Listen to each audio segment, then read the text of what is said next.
Hey there, story lovers. This is Revenger What If, and we're bringing you an epic adventure.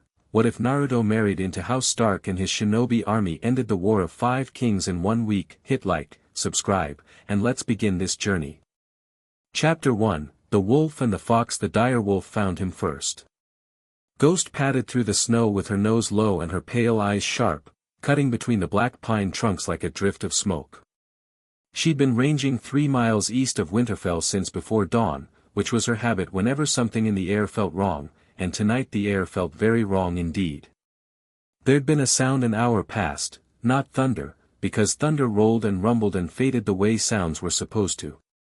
This had been something else.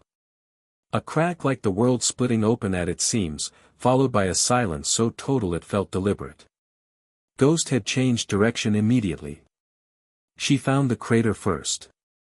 It was roughly circular, maybe 30 feet across, carved into the frozen earth as though something had struck it from directly above. The snow around its rim was blown outward in a perfect ring.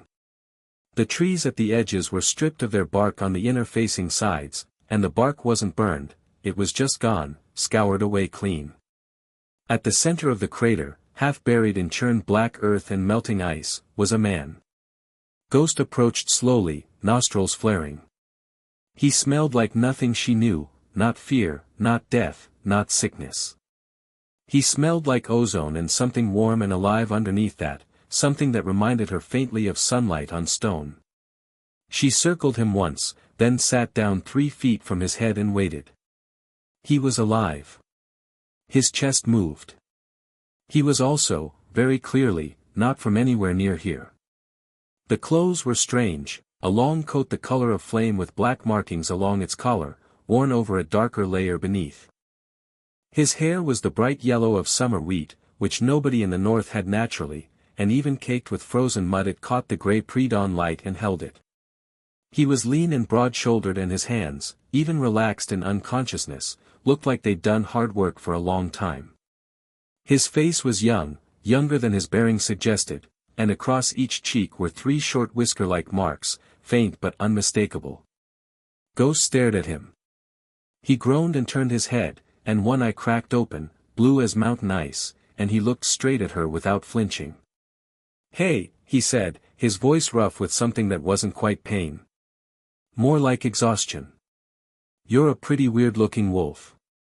Ghost stared at him. "I'm talking to a wolf," he said to nobody in particular, then pushed himself up onto one elbow and winced. "Okay. First things first. Where in the world am I?" He looked up at the sky, at the black pine trees, at the snow. His brow creased. "This isn't the land of fire. This isn't anywhere I've ever." He trailed off, looked at his hand, flexed his fingers. Then he pressed his palm flat against the earth and was very still for a moment. "The chakra network here is completely different. The elemental flow is all wrong." His eyes sharpened, and whatever exhaustion had been there a moment ago retreated behind something more focused. "Okay. This is somewhere new. Probably somewhere very new." Ghost made a sound that was not quite a growl and not quite something else. "Right," Naruto said. "Sorry. Talking too much." He looked at her properly. "You're not going to eat me, are you?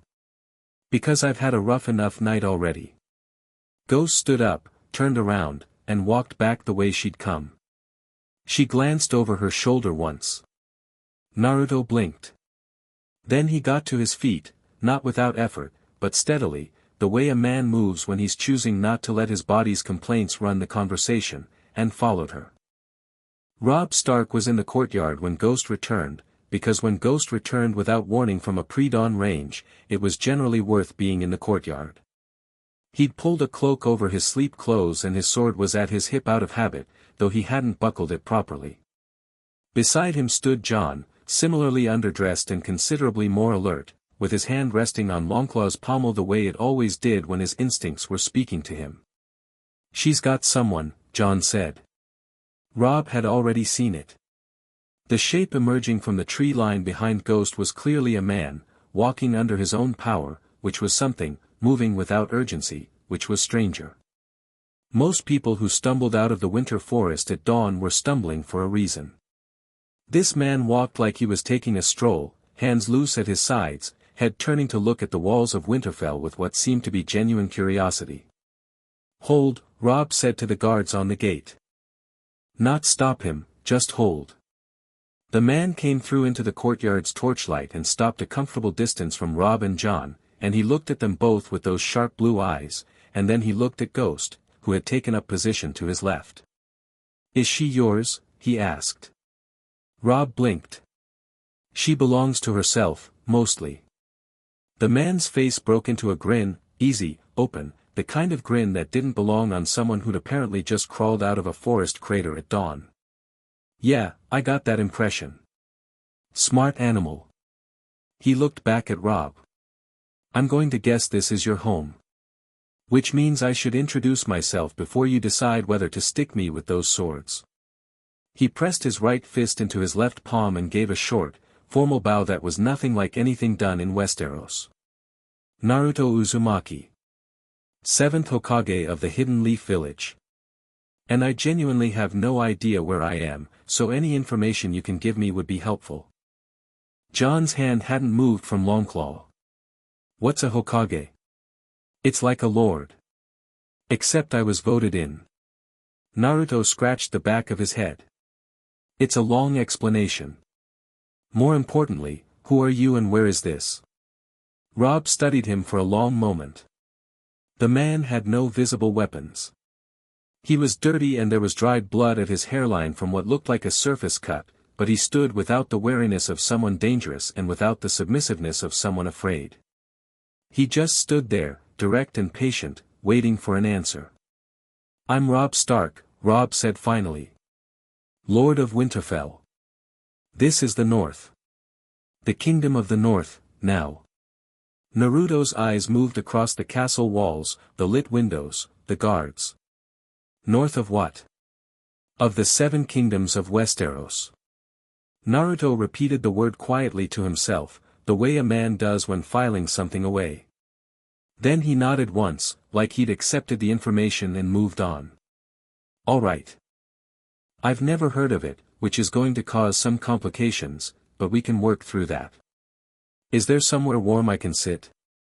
I've been laying face down in frozen dirt for a while and I could really use some food."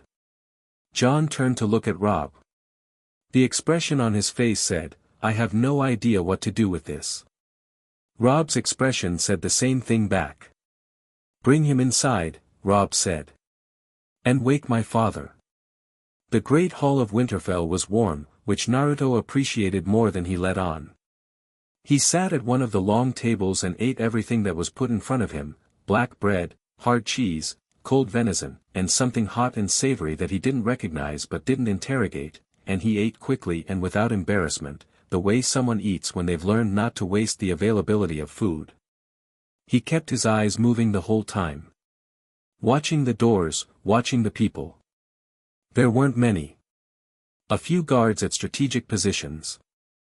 Robb Stark, seated across from him, watching him with the careful attention of a man trying to decide what kind of problem he had on his hands. The one called Jon Snow, standing to the side with his arms crossed, working hard to look relaxed. A maester who'd been woken up and hadn't forgiven anyone for it yet, sitting at the end of the table with a candle and a piece of parchment, apparently intending to document whatever was happening. And then the door at the far end of the hall opened, and Eddard Stark walked in. Naruto knew immediately that this was the man in charge of this house. Not because of the way the guard straightened or the way Robb's posture shifted, though both of those were informative, but because of the weight the man carried. It wasn't arrogance, nothing like that. It was a kind of settled gravity, the kind that came from decades of making hard decisions and living with the ones that cost you something. Naruto had seen it in the 3rd Hokage. He'd felt it develop in himself. He respected it immediately. Ned Stark stopped across the table from him and looked him over with those gray eyes that gave nothing away. He took in the strange clothes, the whisker marks, the yellow hair. He looked at the empty plate. Then he sat down, folded his hands on the table, and said, "My son tells me you don't know where you are." "That's right," Naruto said. "I was in my office in Konoha about 2 hours ago. There was an experimental jutsu being tested in the basement, basically a space-time technique that one of our researchers had been working on for years. Something went wrong. There was a pulse, and then I was in the air, falling into a forest." He paused. "I think I punched the ground on impact hard enough to make that crater your wolf found me in. Usually I can manage a landing better than that." Ned's expression didn't change, but something behind his eyes shifted. "You fell from the sky." "Pretty much. And you believe you've come from another place?" "Another world, more likely. The chakra signatures here are completely different from anything I've ever felt. The elemental flow, the ambient energy, it's all running on a different system entirely. I can sense people, but the patterns are wrong. Nothing like home." He said home without weight, just as a geographic reference, and then moved on. "I'm not planning to cause problems. I'd like to figure out how to get back, and in the meantime I'll pull my weight any way I can. I don't need charity." Ned was quiet for a moment. Rob, across the table, was watching his father. "You said jutsu," Ned said. "And chakra. These are the terms of your world. Chakra is energy. Everyone has it, physical energy and spiritual energy combined. Jutsu are techniques that use it. I can show you if you'd like, but it's early and I'm still recalibrating after the transit, so I'd rather save the demonstration for when I've slept." Naruto met Ned's eyes without blinking. "I'm not trying to hide what I am, Lord Stark. I'm telling you plainly because it's simpler and because you seem like a man who prefers plain truth." Something shifted in Ned's face. Not dramatically. Just a small easing around the jaw, the slight relaxation of a man who'd been braced for a lie and didn't get one. "Maester Lewin will show you to a room," he said. "You'll be watched, but not caged. In the morning, we'll speak more." "That's fair," Naruto said. He stood and stretched his arms above his head without any ceremony at all. "Thanks for the food." "It was good." "What was the hot stuff?" "The soup." "Stew," Rob said, despite himself. "Mutton." "Never had mutton." "I liked it." He picked up his coat from the bench beside him, slung it over one shoulder, and looked at Ned one more time. "I'll answer any question you have honestly. And Lord Stark, whatever's going on in your kingdom right now, the thing that has everyone in this hall walking around like they're waiting for bad news, when you're ready to talk about it, I'm a good person to talk to. I've handled worse than politics." He followed the maester out. The hall was quiet for a moment. "Father," Rob said. "I know," Ned said. "Do you believe him?" Ned picked up the piece of parchment the maester had left, observations, a rough sketch of Naruto's face and markings, a few lines of notation. He looked at it for a long moment. "Every lie I've heard in my life had something to gain from being told," he said. "What does that man gain from that story?" Rob had no answer. "Get some sleep," Ned said. "We'll speak with him properly after dawn." She'd been listening from the gallery. Sansa Stark had woken at the sound of activity in the courtyard and had gone to the upper hall window first, seen Ghost returning with a stranger, and made a swift and silent decision to find out what was happening before her septa or anyone else could redirect her to bed with empty reassurances. She was 15, and she was tired of being managed. So she'd slipped down to the gallery above the great hall, settled into the shadowed corner behind the wooden screen, and listened to the entire conversation. She'd expected a spy. Maybe a deserter from one of the southern armies, or a hedge knight, or some strange traveler who'd gotten lost in the winter snows. She had not expected what she got, which was a man who sat down in the great hall of Winterfell and ate his food and answered her father's questions like he was in the most comfortable situation imaginable. No flattery. No posturing. No attempt to position himself or determine what kind of impression he should make. He just talked, openly and straightforwardly, and when he looked at her father it was as an equal, not aggressive, not dismissive, just level. She'd seen enough men try to impress Ned Stark to know how rarely anyone managed to do it by being entirely themselves. The yellow hair was remarkable. The marks on his face were remarkable. The name was strange and melodic, and she found herself repeating it quietly in her own mind the way you did with words that felt interesting in your mouth. Naruto Uzumaki. And then he'd left, and she'd slipped back to her room and lay in the dark with the fire crackling, thinking about a man who fell from the sky and asked about the stew. She was absolutely not going back to sleep. In the morning, the castle felt different. It was subtle, the kind of thing only people who lived in a place and knew its rhythms could feel. The servants were moving a little faster and talking a little lower. The guards on the walls were positioned with more attention. There was a quality of alertness that hadn't been there yesterday, like something had entered the system of Winterfell and everything was still adjusting to its presence. Naruto was in the training yard. He hadn't asked permission, apparently. He'd risen before anyone else, borrowed a bucket of water from a confused stable boy, and found the training yard on his own, and now he stood in the center of it in the cold morning air without his coat, working through something that was not any form of combat training the Winterfell guards had ever seen. It was fluid and precise and impossibly controlled, stances that shifted into each other like water moving, punctuated by still moments that had a strange tension in them, like a bow drawn but not yet released.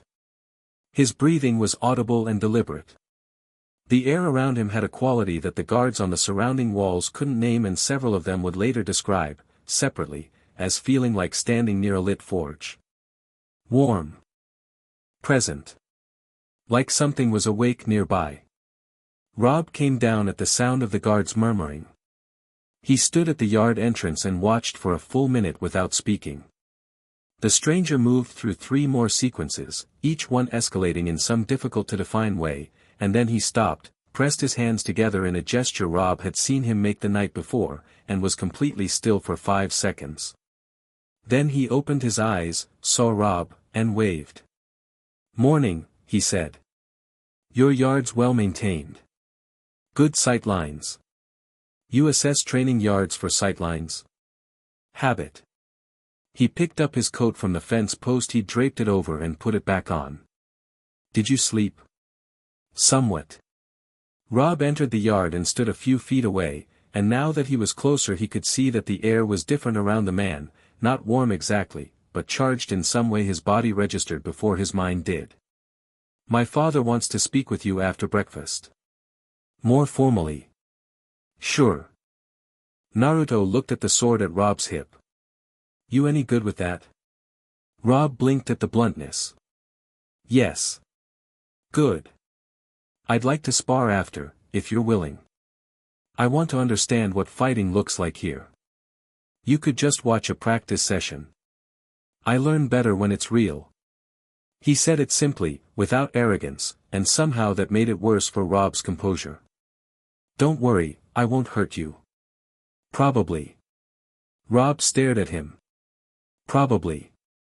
Naruto grinned. 95% probably. Breakfast was a more populated affair than the previous night. Ned sat at the head of the table, Rob to his left, Caitlin to his right with an expression of cool, measured courtesy that Naruto read immediately as "I have significant reservations but I'm being civilized about it."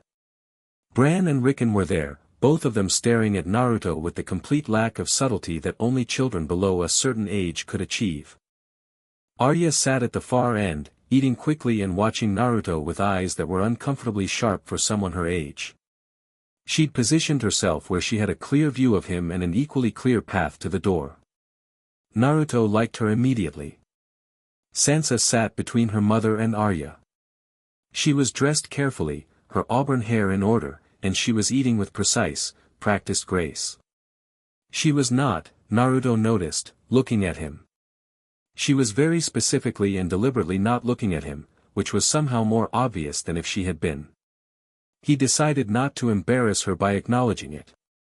The conversation at breakfast was managed at first, Ned asking careful, directed questions about Naruto's world, its geography, its politics, the nature of Shinobi, and Naruto answered everything without deflecting, without editorializing, without performing. He talked about the 5 great nations the way you talk about home when you're very far from it, with fond familiarity and the slight distance of someone who's dealing with their absence by being matter-of-fact. "So your world has been at war," Ned said at one point. It wasn't a question. "Was," Naruto said. "Several of them. The last one, the 4th Great Ninja War, was the worst. It was fought against a man who wanted to put the entire world into a shared illusion. Basically imprison everyone's minds in a dream and call it peace. He ate a piece of bread. We won. It cost a lot. And you lead now," Ned said. "After the war." "Yeah. The village voted me in." He glanced down the table. Bran was still staring. Naruto made a small cross-eyed face at him, and Bran dissolved into suppressed laughter and went red in the face trying to contain it. Caitlyn's expression tightened slightly. Naruto returned to the conversation without ceremony. "I didn't want the job, honestly. But the person who should have had it was gone, and there wasn't anyone else who could do what needed doing, so." He shrugged. "You don't turn away from what's needed." Ned studied him. "No," he said quietly. "You don't." It was the first moment that felt like genuine recognition between them. "Lord Stark," Naruto said. "You're in the middle of something. I can feel it in this castle. There are people here who are afraid, and people here who are angry, and people here who are trying to protect the people they love from something that's coming. I've lived in that feeling before." "What is it?" The table was quiet. Caitlyn's hand moved slightly on the tablecloth. Robb looked at his father. Ned set down his cup. "There is a war," he said. "A war for the Iron Throne of Westeros. 5 kings are each claiming the right to rule, and the continent burns for it. The small folk are dying. The armies are moving. A beat. My son Robb has declared the North independent and leads an army. We are at war with the Lannisters, who hold the throne and murdered," something moved behind his eyes, "who hold the throne." Naruto had gone still while Ned spoke. Not tense, still. The kind of stillness that had a tension behind it. 5 kings, he said. 1 throne. And the small folk are dying. Yes. Naruto looked at his plate. Picked up his cup. Set it down. Looked up. "Tell me the whole thing," he said. "All of it. From the beginning. It's a long story. I've got time. And I think I'm going to want to understand it properly before I decide what I'm going to do." Ned frowned. "You're our guest. You have no obligation, Lord Stark." His voice was level, easy, but there was something underneath it that was not negotiable.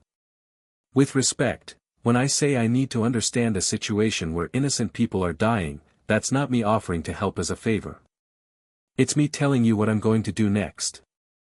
He smiled, and it was warm, and it meant every word he'd just said. The story. From the beginning. Down the table, Sansa had forgotten not to look at him. She was looking at him now, openly, with an expression she wouldn't have been able to name but that sat in her chest like a struck chord. She had spent months in King's Landing surrounded by people who calculated every word, every gesture, every silence for advantage, and she had learned to read the calculating mind like a language. This man didn't speak that language. He didn't seem to know it existed. Arya, beside her, leaned over and whispered, "I like him." Sansa said nothing. But she thought, "So do I." They moved to Ned's study for the telling of it. Ned, Robb, Caitlyn, and Naruto around the table with a map of Westeros spread between them. Maester Luwin in the corner, presumably still documenting. Outside the narrow window, the snow had started again. Robb told most of it, with Ned supplying the older history. They started with the death of Jon Arryn, went through the Baratheon line and Robert's death, the Lannister seizure of power, Joffrey's cruelty, the arrests, the marches south. Ned sat very still through the parts where he himself had nearly been executed, and Naruto noted that stillness and filed it away. Robb outlined the 5 claimants, Joffrey in King's Landing, backed by Lannister gold and Lannister armies. Stannis at Dragonstone, convinced by Right and Grimness that the throne was his. Renly in the Stormlands, backed by the reach and the considerable force of people who liked him better than his brother. Balon Greyjoy in the Iron Islands, opportunistically joining chaos that he hadn't started. And Robb himself, the king in the north, fighting not for the Iron Throne but for independence and justice. Naruto listened to all of it without speaking.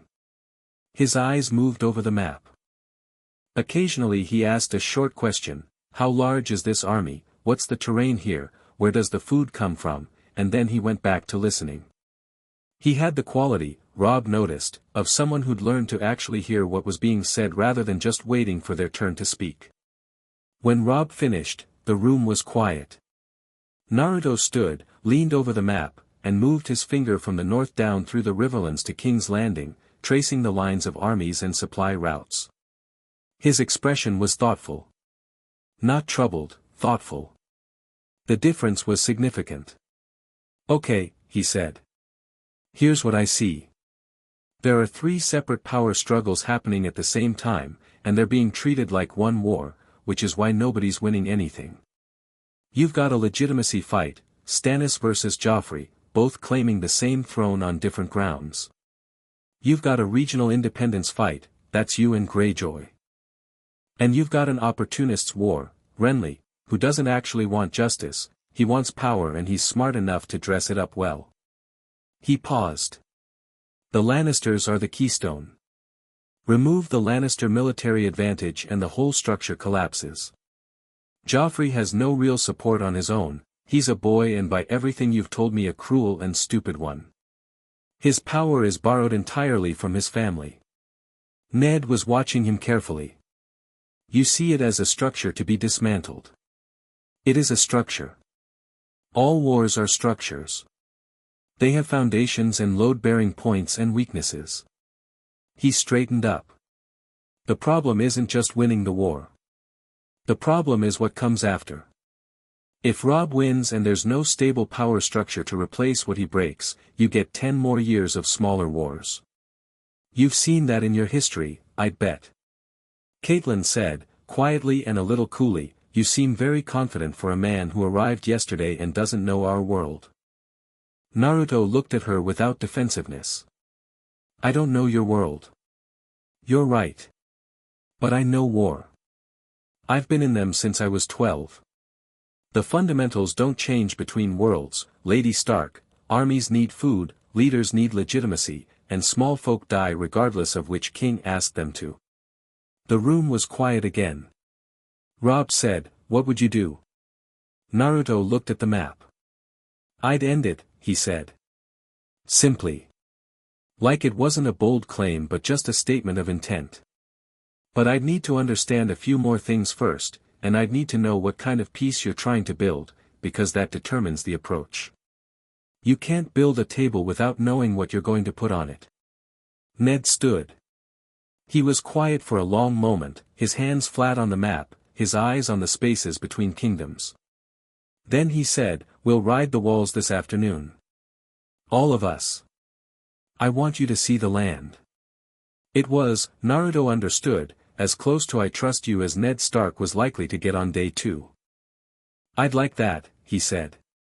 They rode out in the late afternoon, when the snow had thinned to flurries.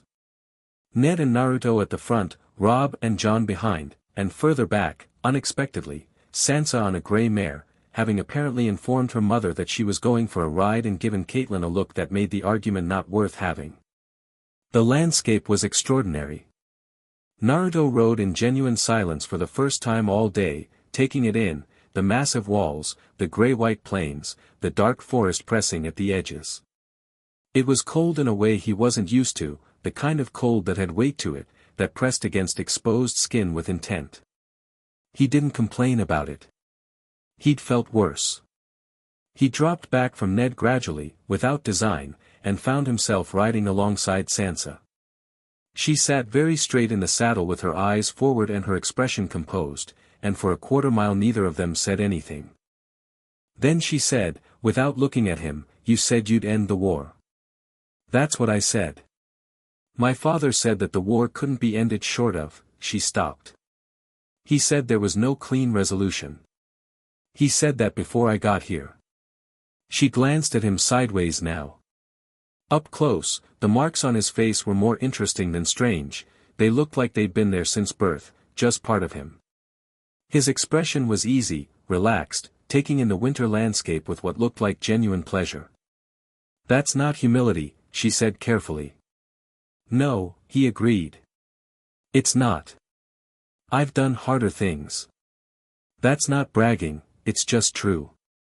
She was quiet for a moment.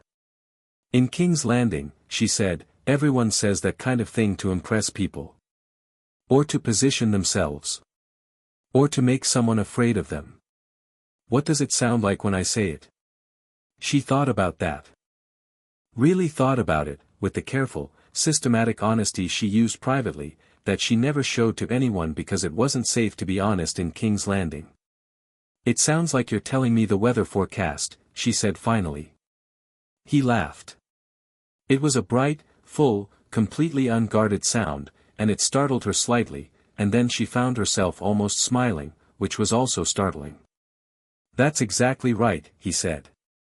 "That's exactly how it is. I'm not better than your father and his lords, they're clearly good people and smart people. But I'm from a different world, and in my world, war is something that shinobi end. That's the entire point of us. Armies take months to move and years to win. Shinobi take days." He glanced at her. "What do you want the North to look like after?" She blinked. Nobody ever asked her that. "What? After the war? After it's over? What does your North look like? What are the people doing? What does Winterfell feel like?" His tone was completely genuine. "You've been thinking about it. I can tell, you're someone who observes and thinks and plans, and you've been watching this situation carefully. So what do you want?" The question hit her somewhere deep and unprepared.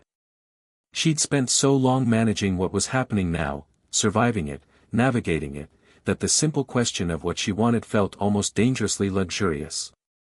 "I want the small folk to be warm," she said, and the simplicity of it surprised her as it came out. "I want them to not be afraid.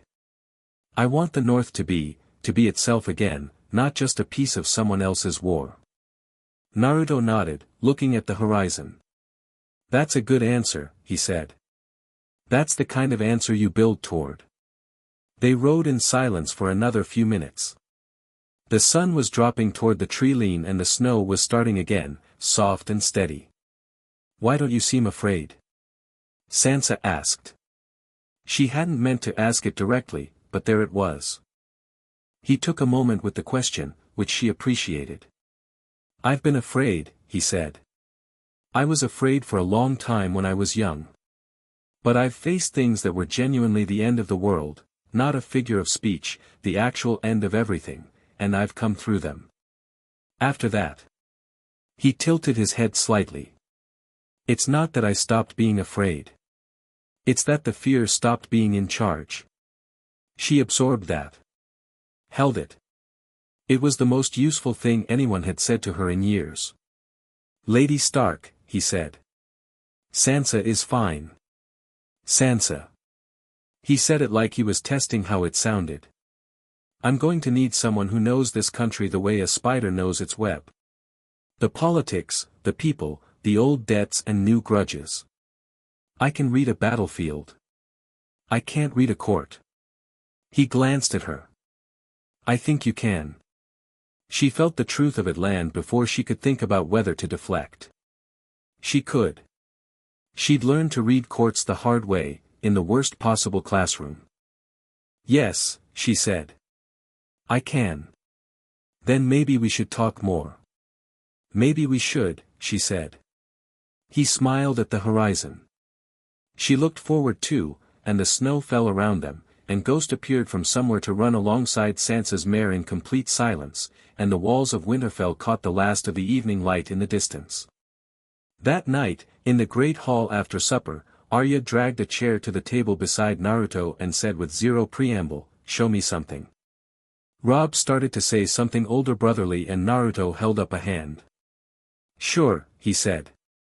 He held his palm up and a small sphere of blue-white light gathered in it, rotating slowly, no bigger than an apple. Pure chakra, concentrated and visible, casting a cool glow across the table. The hall went very still. Arya leaned forward and stared at it with her whole face. Bran, across the table, had his mouth open. Even Caitlyn, who'd spent the whole meal being diplomatically pleasant and privately wary, had gone still. Naruto closed his hand and the light went out. "What was that?" Arya demanded. "Chakra. Life energy, basically. Concentrated enough to be visible." He looked at her. "You want to learn?" "Yes," she said immediately. "Arya," Caitlyn said. "It took me years," Naruto said to Arya, not unkindly. "But I can show you the basics of meditation and focus. The rest would take longer than I'm likely to be here." He looked at Caitlyn. "It's not dangerous unless I make it dangerous. Which I won't." Ned, at the head of the table, was watching all of this with an expression that had slowly been shifting all day from cautious reserve to something that wasn't quite warmth yet but was clearly headed somewhere in that direction. He'd spent all day reading this man, asking him questions, watching him with the land, watching him with the children, watching him in the quiet moments when he thought nobody was observing, and everything he'd seen had been consistent. Consistent in a way that was either perfectly performed or perfectly genuine, and Ned Stark had been reading men long enough to know which of those two things was harder. After supper, when the hall had thinned out and the fire was burning low, Ned sat across from Naruto with 2 cups of wine that neither of them drank much of, and they talked. Not about war. Not about strategy. About home. Naruto talked about Konoha like it was a living thing, the faces of people in the market, the way the academy smelled in autumn, the particular quality of light in the training grounds at early morning. He talked about his teachers, about his friends, about the mentor he'd lost, about the grief that came with power and the choice to carry it anyway. He didn't perform sadness or perform peace. He just talked, and underneath his words was the texture of a life genuinely and fully lived, with all its weight. Ned listened in the way he listened to everything, completely. When Naruto finished, he said, "You miss it. Every day. But you're not broken by being away from it." "No." Naruto looked at the fire. "Missing home doesn't have to be the same thing as suffering. You can carry it. It's heavy, but it's good weight." Ned was quiet for a long moment. Then he said, "My son Bran fell. From a tower. Something happened that shouldn't have happened, and he fell, and he is." He stopped. The pause had a specific shape to it. "He's alive. He'll walk again, the Maester believes. But something in him is different. He sees things." Naruto didn't respond immediately. He kept looking at the fire. "What kind of things?" "Things that are true. Things that happened, or will happen. Things that are far away." Ned looked at his hands. "My wife believes it. I believe it. It makes no sense to me." "It makes complete sense to me," Naruto said quietly. "There are people in my world like that. We call it a bloodline ability, something that runs in the genes, sometimes dormant for generations. Something in the ambient energy here could have activated it, especially if he was near a surge of it." He looked at Ned. "He's not broken. He's not cursed. He's just becoming something he didn't know he could be." Ned Stark, who had been afraid since his son fell and had worn the fear quietly and alone the way he wore everything, closed his eyes for just a moment. When he opened them, something had shifted there. "I'm glad you came here," he said. Naruto smiled. "Me too," he said. "I'm glad Ghost found me." Outside, in the dark, the direwolf ran the perimeter of Winterfell in the falling snow, and the castle breathed quietly around the strange new presence at its center, and somewhere above the great hall in the room where firelight moved against the stone ceiling, Sansa Stark lay awake and thought about spiders and their webs, and men who talked about wars the way other men talked about weather, and the particular warmth of a laugh she hadn't been expecting to hear. She slept, finally, and did not dream of King's Landing for the first time in months. Chapter 2, The Council of Ice. The Raven arrived 3 days after Naruto did. It came from the Riverlands, and the message it carried was short enough to be brutal. Maester Luwin read it once, rolled it carefully back into its tube, and went directly to Ned's study without stopping to put on his outer robe, which told Robb everything he needed to know before the door had even opened. He was already in the study when the Maester arrived. Naruto was there too, sitting on the windowsill with one knee up and his back against the frame, eating an apple and looking out at the training yard below. He'd spent the morning with the Master-at-Arms in that same yard, watching the Stark household guard run through their drills with the attentive patience of someone cataloging information for later use. He'd made no comments and offered no critiques, and at the end of the session had sparred with Robb for 20 minutes of the most technically bewildering combat Robb had ever experienced, where the man moved around his sword like water around a rock and never once put him down, just redirected and deflected and occasionally placed a hand very precisely on Robb's shoulder to throw his balance, all of it with an expression of focused interest that suggested he was genuinely learning something. Robb was still slightly irritated about it. "My lord," Luwin said, and held out the Raven's message. Ned read it. His face did nothing. He set it on the desk and Robb picked it up. Harrenhal taken. Gregor Clegane burns east through the Riverlands. Villages put to torch. Lord Tully holds Riverrun but cannot hold the roads. Hundreds dead. More dying. Robb put it down. He looked at his father. There was a conversation happening in that look that needed no words, the same conversation they'd been having for weeks, the one about moving south, moving now, moving before there was nothing left of the Riverlands to move for. "How many is he running?" Naruto said from the windowsill, without looking away from the yard. "Gregor Clegane." Robb said. "Reports vary. 300 to 500. Heavy cavalry, infantry. He's not fighting, he's burning. Raiding parties into villages, burning crops and granaries." "Why?" "Because Tywin Lannister sent him to do it.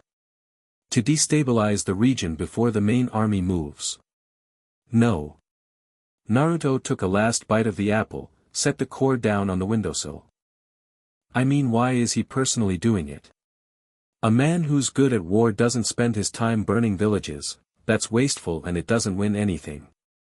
So either Clegane's not a real military thinker, or he likes it." The room was quiet. "Both," Robb said. "Ah." Naruto's expression didn't change, but something in it settled into a colder register. "All right. Then he's not a general, he's a weapon. Which means the real problem is the hand holding him." He dropped off the windowsill. "Show me the Riverlands on the map." They moved to the table. Luwin brought out the large regional map and weighted its corners with books, and Naruto stood over it and was quiet for a full minute, moving his eyes from the Riverlands to King's Landing to the Westerlands with the systematic attention of someone reading a text. "Tywin's supply line runs through here," he said, putting a finger on a road south of the God's Eye Lake.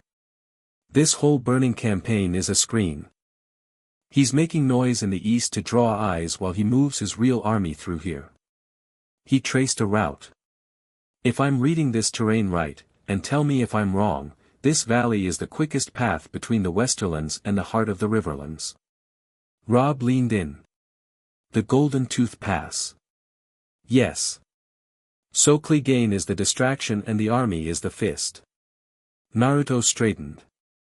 "You need to be in the Riverlands. You should have moved 3 weeks ago."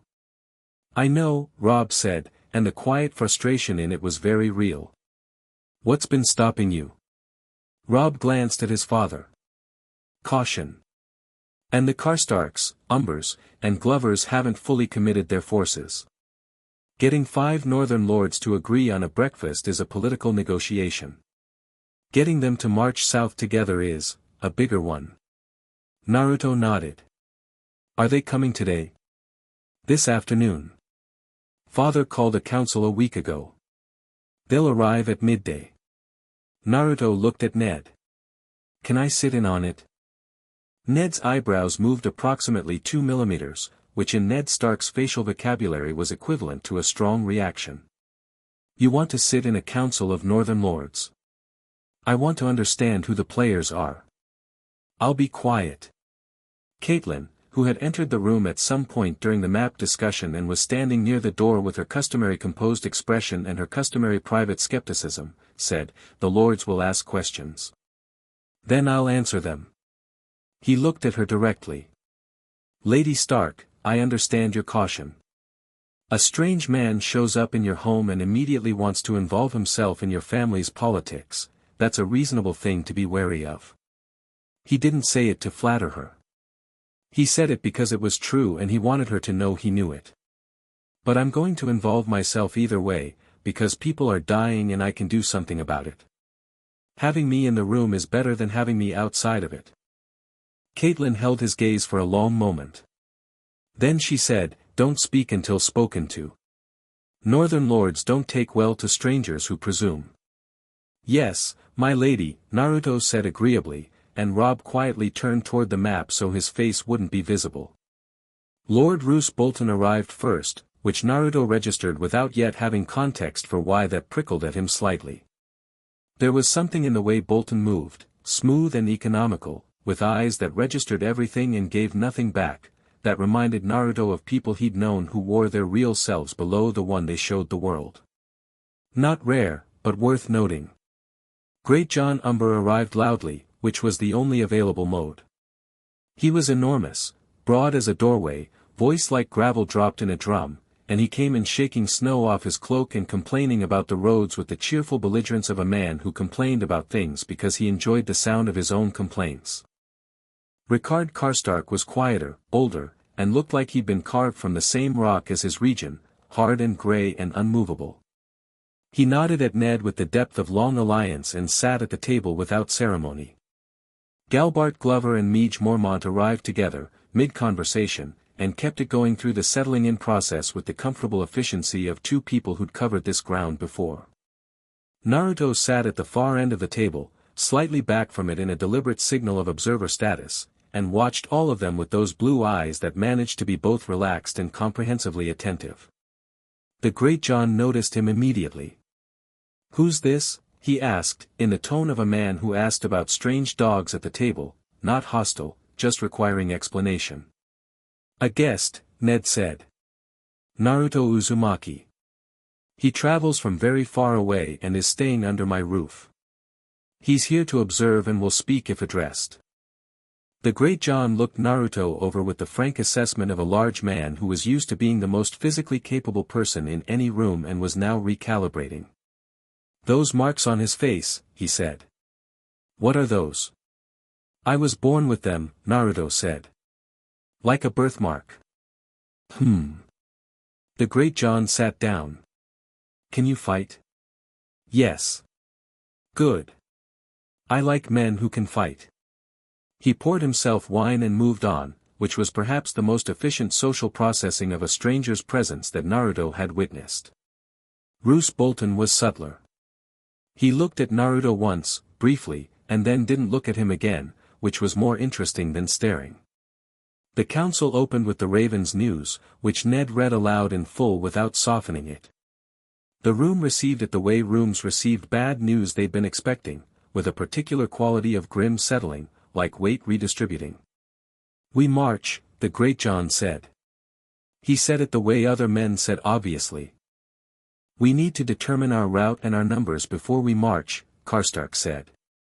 "Taking an army south through the neck in winter, taking an army south through the neck in winter is exactly what we do," Umber said. "The Lannisters aren't waiting for better weather. 40,000 men through the neck takes time. Supply is the limiting. You worry too much about supply, Karstark. The men have 2 legs and a sword. Men with 2 legs and a sword still need to eat, Umber." "Enough," Ned said quietly, and the room settled. He had that quality of authority that didn't need volume. Supply is a legitimate concern. So is timing. But both are secondary to what I want settled in this room today, the question of what we march for. A pause. The lords looked at him. We march for the north, Robb said. He was standing at his father's right shoulder, and his voice had the particular firmness of a young man who'd made up his mind and wasn't interested in revisiting the question. For independence. For justice. Justice against the Lannisters, Karstark said. Aye. But what of Stannis? He has a legitimate claim. If we support nobody's claim to the Iron Throne, Catelyn said. The North's independence is the goal. Not a new king on the same throne. Stannis has naval power in the Narrow Sea, Bolton said mildly. An alliance of convenience. Stannis doesn't make alliances of convenience, Robb said. He makes demands and calls them alliances.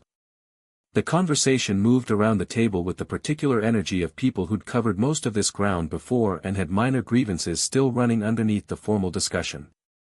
Naruto sat quietly and listened. He watched who spoke when, who waited, who looked at whom before responding. He watched Bolton's face during the moments when the conversation tilted away from him and then back, and he watched the specific quality of attention Roose Bolton gave to Robb Stark. He filed it carefully. It was Midge Mormont who finally looked down the table at Naruto and said, with the blunt directness of a woman who'd spent her life not having patience for the long way around, "You've been listening to all of this. What do you think?" Every head turned. "Lady Mormont," Ned began.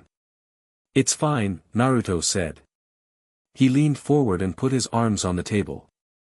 "Honestly, I think you're all thinking about this the right way but asking slightly the wrong question. You're asking how to win the war. You should be asking how to end it fast, because every day it continues, the small folk pay more than any lord at this table will ever pay. The strategy should be based on speed, not traditional campaign planning." The Great John made a sound that might have been agreement or might have been indigestion. Traditional campaign planning assumes two armies maneuvering for advantage over months, Naruto continued. That's not the only way to end a war. You can end it by removing the command structure. Remove Tywin Lannister from the equation, and the Lannister army is just a large group of men standing somewhere, waiting for orders that aren't coming. Removing Tywin Lannister, Karstark said slowly, would require getting to Tywin Lannister. Who moves his camps every other night, maintains a personal guard of 300, and has never been caught in the open in 40 years of warfare. That sounds like a problem for an army, Naruto said. It's not a problem for a single shinobi. Silence. A shinobi, Roose Bolton said softly, is what you are. Yes. And you would. Bolton left the sentence open, precise as a surgical incision. I'd offer him terms, Naruto said, and several people looked surprised by that. In person. In his camp, at night, inside his guard perimeter. He looked around the table. Not to kill him. That's the wrong move. You kill Tywin and you get chaos, a dozen Lannister commanders fighting each other for position, which means a longer war, not a shorter one. You make Tywin see that the war is already over, that continuing it costs more than ending it, and you do it in a way that makes refusing seem like the obviously bad choice. He paused.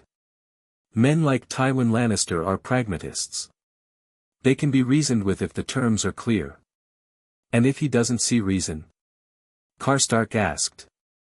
Naruto looked at him with those calm blue eyes.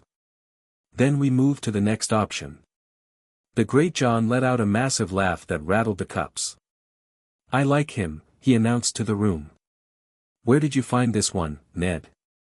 He fell from the sky, Ned said, and said it completely seriously, and Naruto grinned. The council ran through the afternoon and resolved, eventually, into a commitment to march south within the fortnight. Routes were determined, supply lines argued over at length, command structures established. Naruto contributed 3 more times when asked, each time with the same quality of directness that seemed to unsettle some lords and appeal strongly to others.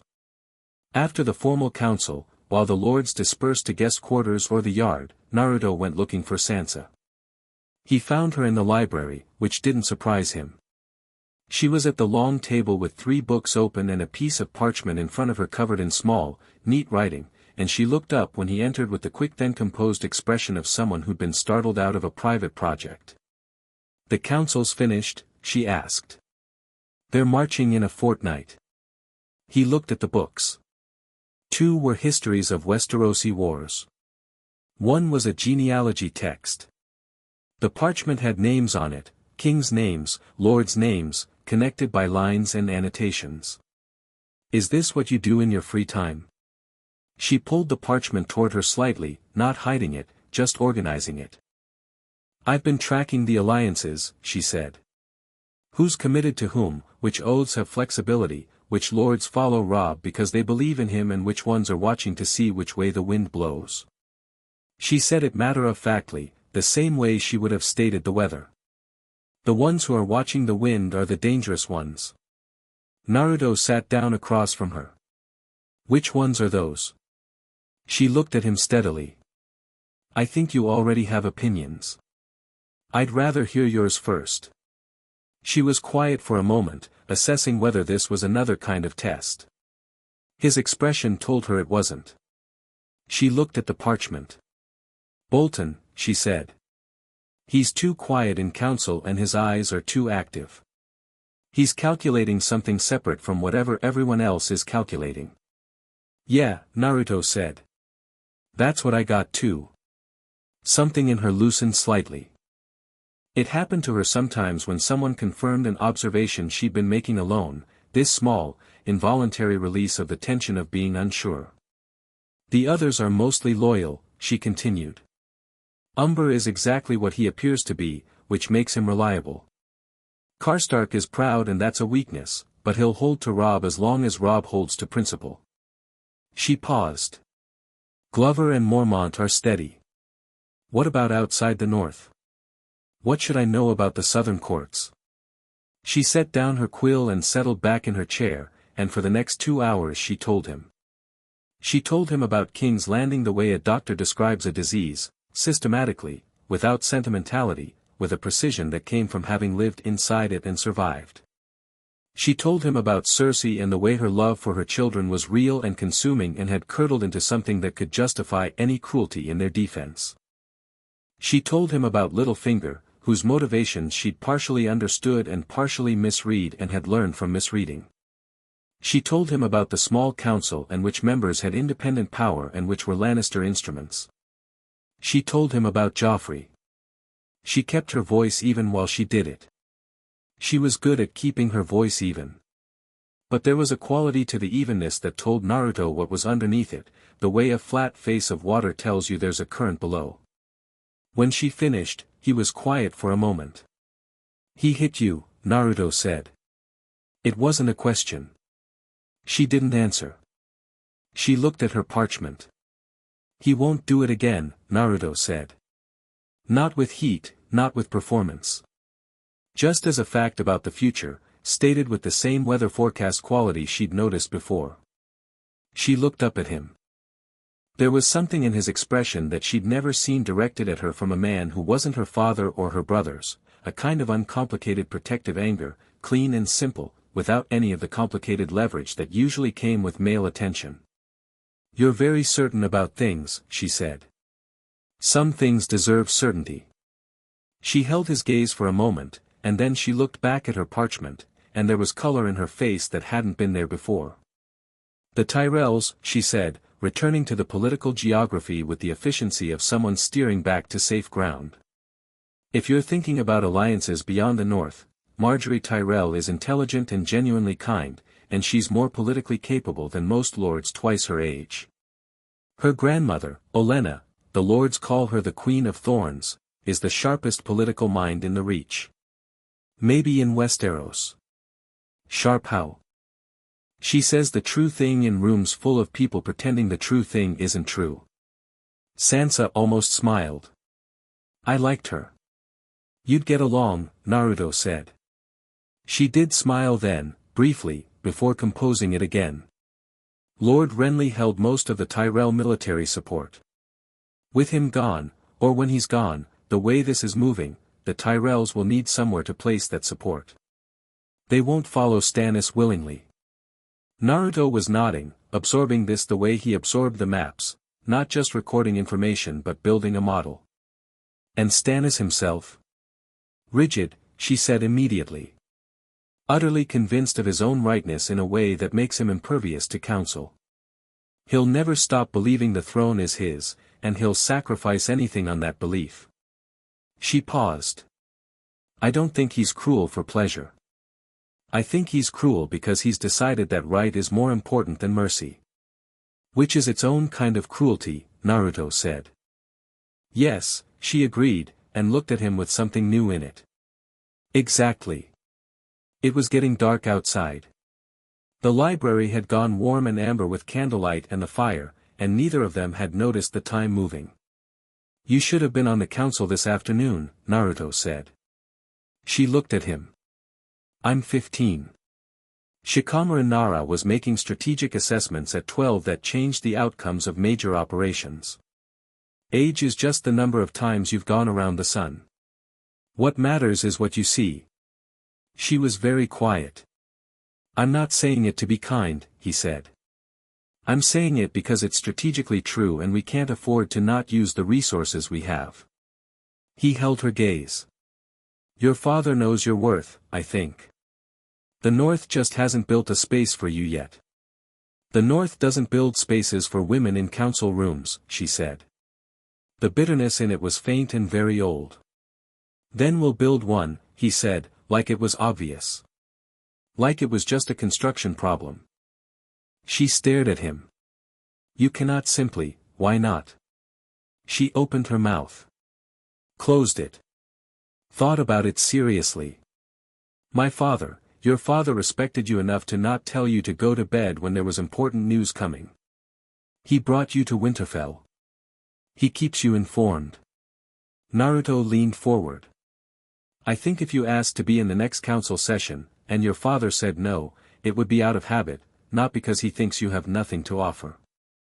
And I think if you pushed back on that habit with evidence, he gestured at the parchment, the books, the entire organized intelligence operation she'd apparently been running in a library, he'd listen. She looked at the parchment. Then she looked back at him. You're very strange, she said. I've heard that before, he said pleasantly. The evening meal was informal, the visiting lords eating in the great hall at various levels of noise and comfort, Stark family at the high table, the general organized chaos of a castle at full occupation. Naruto sat at the Stark table at Ned's invitation, which was noted by every lord in the room and meant different things to each of them. He was in the middle of a conversation with Arya about pressure points. She'd somehow found out that pressure point strikes were part of Shinobi combat training and had been pursuing this information with single-minded relentlessness since breakfast, when a chair scraped beside him and the Great John sat down with a cup and the air of a man who decided to form an opinion. Tell me about these Shinobi, the Great John said. Naruto turned to him. What do you want to know? In battle. What are you in a battle? Depends on the mission. We can be scouts, infiltrators, tactical units, or in some cases the entire offensive force. A team of 4 elite shinobi can functionally replace an infantry company in terms of what they can accomplish behind enemy lines. The Great John's eyebrows went up. For men replacing 100? In the right situation, yes. How? Because 100 soldiers make noise, leave tracks, need supply lines, follow roads, and fight only when they can see each other for coordination. For shinobi don't need any of that. They move in darkness, they communicate through signs and pre-agreed tactics, they don't need roads, and they can strike targets an army could never reach. He paused. The most effective way to end a war isn't to fight the enemy's army. It's to remove the enemy's ability to decide to keep fighting. The Great John chewed on this, literally, he was also eating, and then said, decapitation of command. Exactly. Soldiers don't like that kind of war. Feels dishonorable. I understand that, Naruto said, and he said it genuinely. Honor in warfare isn't nothing. It's not just sentiment, it's the thing that stops wars from becoming massacres, that makes surrender possible, that means enemies can become neighbors eventually. I respect it. He looked at the Great John directly. But when people are dying in villages because one side decided honor is a weapon they can use while the other side burns crops, the answer isn't to match their dishonor. The answer is to end it fast enough that fewer people die total. The Great John was quiet for a moment. His expression was the expression of a man working through an argument that he wanted to disagree with and couldn't find the crack in. "You're not a soldier," he said finally. "You're something else." "Yes." "What?" Naruto thought about it for a second. "A shinobi. In the old sense, a person who operates in the shadow so that the people they protect can live in the light." He half smiled. "It sounds more poetic than it is. Mostly it's a lot of running and very little sleep." The Great John laughed again, that big, rattling laugh. "I like this one," he announced to the table at large, and Rob looked at his wine cup with the expression of a man deciding not to examine his feelings too carefully. After the meal, the lords dispersed. Ned went to his solar with Caitlin. Rob walked the walls with John in the habit they'd had since boyhood when there was something to think through. Arya had been collected by her septa with great reluctance. The hall emptied by stages. Naruto went to the God's Wood. He'd been drawn to it since the first morning. There was something in the ambient energy around the heart tree that was different from the rest of Winterfell. Older. The chakra patterns in the north were strange to him generally, but here they were stranger in a way that felt less random and more intentional, like something very old had been breathing in this spot for a very long time. He sat cross-legged in front of the heart tree, settled his breathing, and opened his chakra sense wide. It was extraordinary. The world came in as a network of points of light and warmth, the castle's inhabitants radiating their life energy with different qualities and colors that his perception could read. Ned's was steady and gray-blue, like winter sky. Rob's was brighter and more turbulent. Caitlin's was fierce and warm and tightly controlled. Arya's blazed like a struck spark. And Sansa's was, he opened his eyes. She was standing at the God's Wood entrance, wrapped in a heavy cloak, looking at him with the expression of someone who'd followed an impulse and then immediately became self-conscious about it. "I'm not interrupting," she said quickly. You're not interrupting." He gestured at the ground beside him. "There's room." She came and sat nearby, not as close as beside him but not the careful distance of formality either. Something in between. She pulled her cloak tight against the cold and looked at the heart tree with its carved face. "This place has a presence," Naruto said quietly. "The old gods really are here, in some form. I can feel it." She looked at him. "You can feel the gods?" "I can feel the energy they've left in this place. The pattern of it." He looked up at the carved face. "In my world, there are entities we call tailed beasts, living masses of chakra, enormous and ancient. They're not gods, exactly, but they're not nothing either. The oldest ones remember the beginning of the world." He paused. "The energy here is different, but it has that same quality of age. Whatever your old gods are, they've been paying attention to this forest for a very long time." She looked at the heart tree. She'd grown up in this God's Wood, said her prayers here, and never, or almost never, felt anything answer. But there had always been a quality to the silence under these trees that was different from other silences. She'd thought it was just the wind and her own wishful thinking. "Do they hear prayers?" she asked. He was quiet for a moment, genuinely considering. "I think things that old hear everything," he said. "Whether they respond in ways humans can recognize is a different question." She absorbed this. "That's not comforting." "No," he agreed. "But it's honest." She appreciated that more than comfort would have been.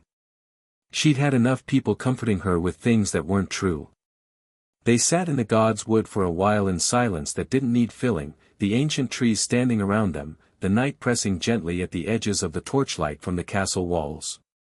At some point Ghost appeared from the dark and lay down between them with the complete absence of ceremony that characterized everything the direwolf did.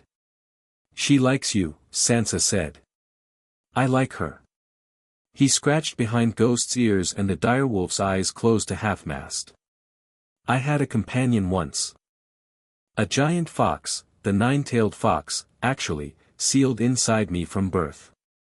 He said it so casually that it took Sansa a moment to catch up. "Inside you? Long story. He was put there as a kind of living weapon in prison. We became friends, eventually. Partners. His name was Kurama." Something in his voice shifted very slightly when he said the name. "He's gone now. The war took a lot." She understood grief kept in a calm voice. She understood it intimately. "I'm sorry," she said, and meant it without qualification. He looked at her and a slight shift resolved back into his usual expression, easy and open. "Thanks," he said simply.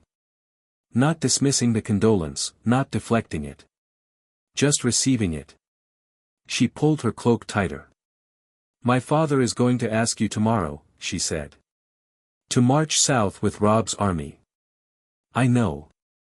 Will you say yes?" He looked at the heart tree's carved face, at the wide empty eyes looking out at nothing and everything. "I made a decision on the first morning," he said. "When Ghost found me and brought me here, and your father talked to me like a person instead of a threat, and I understood what was happening to people across this continent," he paused. "I was going home eventually either way. The question was whether I was going home having done something or not." He looked at her. "I don't know how to choose not. Even for people who aren't yours," she said softly. "Who aren't your village, your country, everyone's my people," he said, and it was so simple and so total that she had no response to it. "That's the belief I live by. Every person who's suffering somewhere is my person. I can't reach everyone, but I can reach the ones in front of me." She was looking at him with an expression she hadn't planned and couldn't fully compose. It was open in a way her face rarely was. She'd learned to manage her expressions the same way she'd learned to manage everything else, as a survival mechanism, but there was something about this man in this place that bypassed the management. "When you first came," she said. "Into the Great Hall. With Ghost. I was watching from the gallery." "I know," he said. She blinked. "You knew. I could feel you up there. Your energy." He smiled at her expression. "I didn't say anything because I didn't want to embarrass you." She felt color rise in her face and was grateful for the dark. "I thought you were going to be dangerous," she said. "Or a spy. Or something that needed to be understood before it could be trusted. Smart. And then you asked Rob what the hot food was." He laughed quietly. "I was hungry. You were hungry and you'd apparently just survived falling from the sky and you wanted to know if it was mutton." She shook her head slightly, and the smile that had been hovering at the edge of her expression came properly forward. "I couldn't work out whether you were the most dangerous person I'd ever seen or the most absurd." "Both," he said cheerfully. "It's definitely both." She was properly laughing now, not her performed social laugh, the polished one, but a real one, surprised out of her, and she covered her mouth slightly with her hand. Ghost opened one eye and then closed it again, unimpressed. "Come to the council tomorrow," Naruto said. "When your father has the final meeting with Rob about the march. Come and sit at the table." "He won't allow it." "He might." Naruto tilted his head. "And if he doesn't, ask him why. Don't accept a no that doesn't have a good reason behind it." She considered this. "Then, will you say something? If he hesitates?" "You don't need me to say something. But if it would help," he looked at her steadily, "I'll tell him what I told you. That we can't afford to not use the resources we have. It happens to be true." She held his gaze. In the torchlight from the walls his hair was less yellow and more gold, and his eyes were the particular dark blue of the deep sky just before full night. He looked at her the way almost nobody did, directly, without agenda, without the complicated weight of what she was supposed to be to him. "Thank you," she said. "Don't thank me. Just come to the council." He stood, dusting snow from his coat. "And bring your parchment. The one with the alliances. I want your father to see it." He offered her a hand up, and she took it, and Ghost rose between them in the dark and pressed briefly against Sansa's leg before drifting away into the trees. The final council before the march was called 2 days later. Sansa came. She came with her parchment, folded neatly, and she sat at the table, not at the far end, at the middle, within the circle of the working council, and when Catelyn looked at her with a complex expression that contained both surprise and a question, Sansa met her mother's eyes steadily and said nothing. Ned looked at her when he sat down. His gaze moved from her to Naruto, who was sitting at his customary position with the absolute blameless expression of someone who had no idea how any of this had happened. Ned looked back at Sansa. Something moved in his face, quiet and deep, that might have been recognition, his daughter at a council table with her intelligence folded like a weapon in her hands, and he said nothing. He just nodded once, as if this had always been the arrangement, and opened the council. Halfway through the morning, when the conversation turned to the Lannister political structure and the question of which houses in the south could potentially be turned from Lannister support, Sansa unfolded her parchment. "May I?" she said. Ned looked at her. "Please," he said. She laid it on the table and walked them through it: houses, alliances, motivations, pressure points, loyalties that were genuine and loyalties that were economic. She spoke clearly and without hedging, and the lords who were present listened with the attention of men who recognized useful information being delivered competently, because northern lords, whatever their limitations, generally had the practical sense to listen to intelligence regardless of the source. Robb, beside her, watched his sister with an expression that mixed old brother guilt and new pride in roughly equal measure. When she finished, the room was quiet for a moment. "Where did you get this?" Robb asked. "King's Landing," she said simply. Karstark muttered something about sharp eyes on young shoulders. Naruto said nothing. He looked at his map and kept his expression neutral. But he caught Ned's eye across the table for just a moment, and something passed between them, an understanding, wordless and complete. "Your daughter is exceptional. You already knew. Now they all know." Ned looked at his map too. But there was something at the corner of his mouth that had not been there before. The council finished at midday. The march was confirmed. Forces would move in 4 days. As the lords filed out, Midge Mormont passed Sansa and stopped. She looked at her for a moment with those steady, measuring eyes. "Good work," she said. "Just that." Then she walked out. Sansa stood with her parchment in her hands and her composure perfectly intact and her heart beating very fast, and she looked across the now emptying room to where Naruto was rolling up his maps. He looked up and saw her expression and gave her a small nod, uncomplicated, no ceremony, and she gave him one back. Outside, the northern wind was picking up, and somewhere in the Riverlands, villages were burning. They were running out of time. Chapter 3, Fire in the Riverlands. The Riverlands were burning. Not metaphorically. Not the slow economic burn of taxation and resource stripping that lords used when they wanted to hurt a region without appearing to. Actual fire, smoke visible from 30 miles out, black columns rising against a gray sky like dark fingers pressed against the clouds. Naruto stood on the ridge above the next southern exit and watched 3 separate smoke columns and said nothing for a long moment. Robb's outriders had brought reports that morning. Gregor Clegane had moved east from Harrenhal with 400 men and was burning a systematic path through the villages along the Red Fork's northern bank. Not raiding, scorching. The kind of campaign designed to leave nothing behind. No granary, no mill, no shelter. Winter was coming, and Clegane was taking everything the small folk would need to survive it. "How far?" Naruto said. "The nearest smoke." The outrider, a young man named Will with a serious face and perpetually cold hands, pointed. 2 hours' ride. Maybe 3 on these roads. And Clegane's main force? Here, Robb said, pointing to the map he'd unrolled over his saddle. According to the last report, moving northeast. If he keeps this pace, he hits Sharer by tomorrow morning. Naruto looked at the map. Then at the smoke. Then at Robb. I'm going ahead. Robb frowned. The army is 2 days behind us. We have 1,200 horse with us now, but if Clegane turns and, I'm not taking your cavalry, Naruto said. I'm going alone. The outriders within earshot traded glances. Robb's captain, a veteran named Daisy Mormont who was her mother's daughter in every visible way, looked at Naruto with an expression that was trying to decide between impressed and concerned and hadn't landed yet. Alone, Robb said flatly. I'll move faster without a column. And I don't need backup. He said it without bravado, the way a carpenter says he doesn't need a second hammer. Keep the army moving south. I'll deal with Clegane's force and meet you at the Red Fork crossing. Deal with, Robb stopped. He looked at Naruto.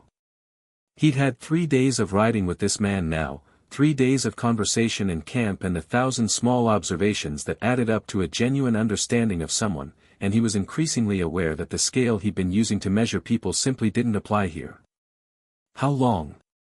Naruto looked at the smoke columns again. Calculated. Give me until morning. Robb was quiet for a moment. Then, if you're not at the Red Fork by dawn, I'll be there. He was already pulling his coat tight, checking the pouches at his belt. Don't march into anything until I've had a look at the terrain on the other side. The road through the valley south of here has ambush written all over it. He looked at Daisy. Your mother sends her regards, by the way. She said to tell you the Mormont sword needs sharpening and you should stop neglecting it. Daisy blinked. When did you? But he was already gone. Not walking away, not riding. Just gone, between one breath and the next, the air where he'd been standing catching briefly like a disturbed curtain, and then the ridge was empty and the smoke columns continued their patient rise against the gray sky. Daisy looked at the empty space for a moment. Then at Robb. Right, Robb said, and rolled up his map. He moved at full speed, which in open terrain meant he was covering ground at a pace that horses couldn't match and didn't leave tracks worth following. The landscape blurred at the edges of his vision, dead grass and frozen mud and bare-branched trees sliding past, the cold air sharp against his face, his chakra burning clean and steady under his skin like a furnace that never went out. The first village he reached had been hit 2 days ago. He could tell from the age of the ash and the frost that had settled on the ruins. The mill was gone. The houses were gone. The granary was a burned-out shell with the smell of scorched grain still hanging in the cold air. He stopped in the center of what had been the village square and looked around slowly. There were tracks in the frozen mud. Horses, many of them. No bodies, which meant either the people had fled before or the Lannister soldiers had moved them.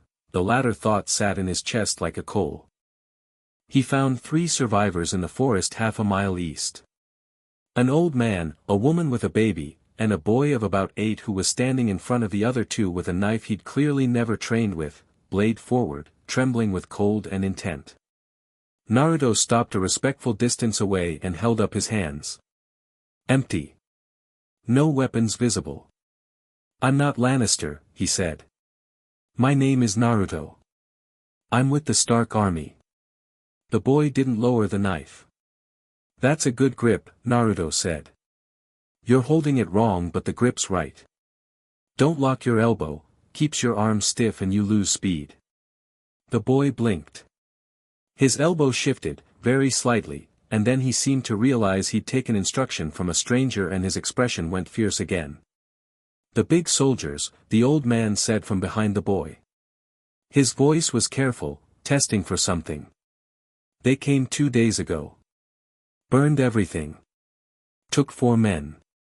He stopped. Took them where, we don't know. How many in the raiding party that hit your village? 30. Maybe 40. Big man on a big horse at the front. Bigger than anyone else? The old man's face went very still. You know him. I know of him. He looked at the woman with the baby. The infant was asleep against her chest with the impervious slumber of the very young, completely unaware that the world was currently on fire. Is there anywhere you can go? Family, another village. The next village south. If it's still standing. Naruto reached into his coat and took out a folded piece of parchment, not a map, just a blank piece he'd been carrying, and made a quick mark on it. The Stark dire wolf, drawn from memory in about 4 seconds with a confidence that suggested he'd been doing calligraphy since childhood, which was not actually true but chakra-assisted fine motor control made it close enough. He held it out to the old man. If you reach Stark soldiers before I get back to them, show this. They'll shelter you. The old man took it carefully. He looked at Naruto with eyes that had seen enough years to be professionally skeptical of kindness. Who are you? I told you. Naruto. What are you? Naruto thought about the question for a second. Someone who's going to go find the man who burned your village, he said. Get warm. Move south when you can. He was gone before the old man finished looking down at the parchment. He found Clegane's main force in the late afternoon. They were camped in a shallow valley 3 miles west of a village called Sharer, which was still standing. Naruto had swung through it on the way, confirmed its people were alive and terrified and that there were children in there, which simplified any question about how much restraint to apply tonight. The Lannister camp sprawled across the valley floor with the comfortable arrogance of a force that had faced no real resistance for weeks. Fires were lit freely, sentries placed at only the obvious approach points, no elevated watches. The kind of security that said, nobody who could hurt us knows where we are. Naruto spent 40 minutes in the tree line studying the layout. 430 men, roughly. He counted the fire clusters and estimated from there. Heavy infantry and cavalry, well equipped, currently eating and sleeping and performing all the comfortable human activities of men who believed themselves safe. He could see Clegane himself from his position in the trees. The man was genuinely enormous, which was somehow still surprising to see in person. 7.5 feet of deliberate cruelty, sitting by the largest fire in camp like a boulder that had decided to have a personality. Naruto watched the camp. He watched the guards rotate. He watched the fire patterns and the movement pathways between groups. He felt the chakra signatures of everyone in the camp, spread out across the valley like a constellation of small steady flames. He thought about the old man with the knife-holding grandson. He thought about the woman with the sleeping baby. He thought about 4 men taken from a village in the dead of winter and the specific word the old man had used for it, taken, and what that word almost certainly meant. He cracked his knuckles. Okay. Time to work. The first thing they heard was the wind. It wasn't a natural wind. The sentries on the eastern perimeter noticed it first, a low, building sound from the tree line that wasn't quite right, the trees moving in a pattern that didn't match the weather. Then the sound built into something that the horses understood before the men did, the animals shifting and pulling against their lines with the specific nervous energy that meant their instincts were screaming. Then the light appeared at the tree line. A single figure, walking out of the dark into the fire-lit camp with both hands in his pockets like he'd just stepped out of a tavern. Yellow hair catching the firelight. Marks on his face. The long coat moving in the wind he'd apparently brought with him. He walked into the center of the camp and stopped. The camp woke up fast, which was at least a point in their professional favor. Swords came out in the time it took most of the men to process what they were seeing. 20 men between Naruto and the central fire within seconds, with more moving to flank. Naruto looked around at the swords pointed at him, made a mild assessment, and said, "Is Gregor Clegane here? I want to talk to him." The men around him looked at each other. Then looked at the enormous figure by the central fire, who had turned from his meal and was regarding Naruto with the blank, focused attention of a very dangerous animal. Clegane stood. He crossed the space between himself and Naruto in 7 enormous strides, and when he stopped he towered over Naruto by more than a foot, which was not a common experience for anyone. He had a sword on his back that could have served as a modest drawbridge. He looked down at Naruto with flat, considering eyes. "Who are you?" he said. It wasn't a question. It was more like he was speaking a category. "Naruto Uzumaki. I'm traveling with the Stark army." He looked up at Clegane without craning his neck. He tilted his head back, calmly, the way you'd look at a tall building you were interested in. "You've been burning villages along the Red Fork." "Yes," Clegane said. "The people from those villages. The ones your men took." The flat eyes moved over him. "Dead."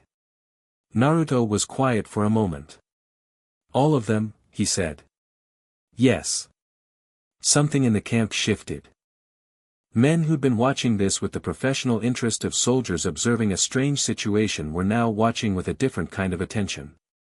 Because the strange man in the middle of 400 swords hadn't flinched, and hadn't gone pale, and hadn't done any of the things that men did when Gregor Clegane confirmed something terrible. He'd just gotten very still, the way a fire gets still before it gets big. "You're going to stop," Naruto said. "No," Clegane said. "Not a negotiation," Naruto said. "Just telling you what's going to happen." Clegane looked at him for a long moment. Then he reached back and drew his great sword, which made a sound like a siege engine being loaded, and swung it in a single enormous arc. Naruto was not there. He was 6 feet to the right, not having appeared to move in any observable way, and the sword had gone through empty air. Clegane turned and swung again, backhand, and Naruto stepped inside the arc, actually inside it, close enough that the blade passed behind him, and drove his palm into Clegane's sternum. 400 pounds of armored man left the ground. He traveled approximately 15 feet horizontally and came down in the middle of a fire cluster, scattering embers and men in equal measure, and the sound of impact when he hit the frozen ground was loud enough to feel in the chest. The camp went completely silent. Naruto stood in the same spot, his right arm extended from the palm strike, and looked at Gregor Clegane lying in the scattered fire and then at the 400 men around him with their swords drawn. "I'm going to give you all a choice," he said, clearly, loudly enough for the whole camp to hear. "You're soldiers.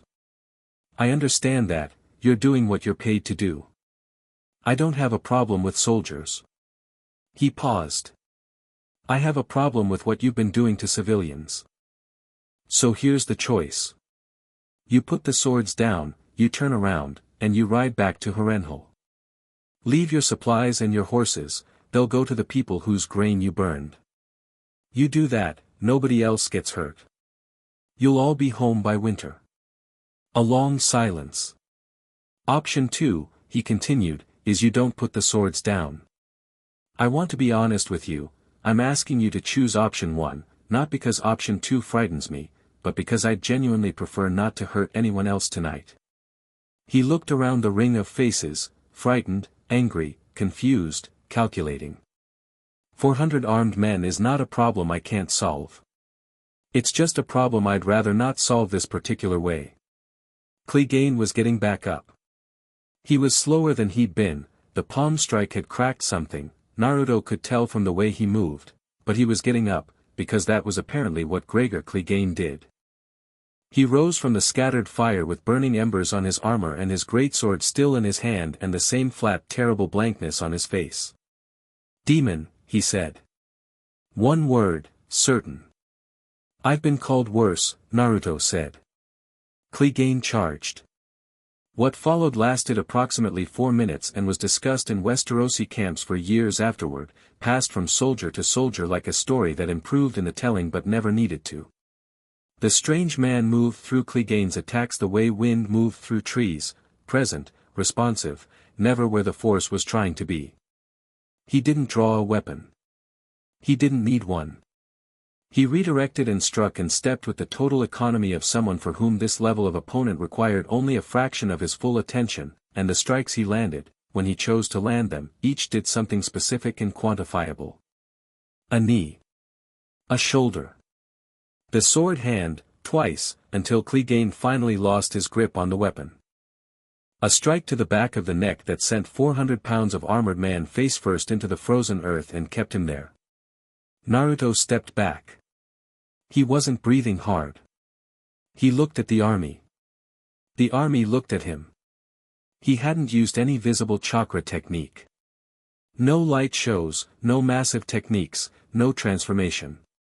Just hands and feet and the appalling efficiency of someone who had trained his body beyond what they understood bodies could be.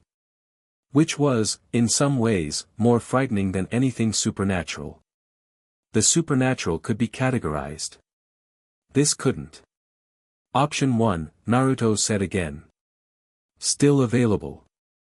The nearest soldier, a middle-aged man with a sergeant's bearing and the expression of someone who had just watched his entire understanding of combat become temporarily non-functional, looked at Clegane. Looked at Naruto. Looked at his sword. He put it in his scabbard. The sound of several hundred swords being sheathed in sequence was its own kind of music. He found the Stark army at the Red Fork crossing in the mid-morning, well ahead of dawn as promised. He was not alone. He arrived walking at the front of a column of roughly 400 Lannister soldiers, disarmed, moving on foot, carrying what supplies Naruto had determined they could personally keep. Behind the column came an improvised train of Lannister horses loaded with goods. Ahead of all of them, walking beside Naruto with the shuffling gait of a man with cracked ribs and wounded pride, was Gregor Clegane. Hands bound. Alive. Rob's scouts saw the column coming from a mile out and came back to camp at a dead run. Rob met the approaching column at the river crossing with his cavalry flanking and his expression managing its way through several things at once. He looked at the column. He looked at the horses.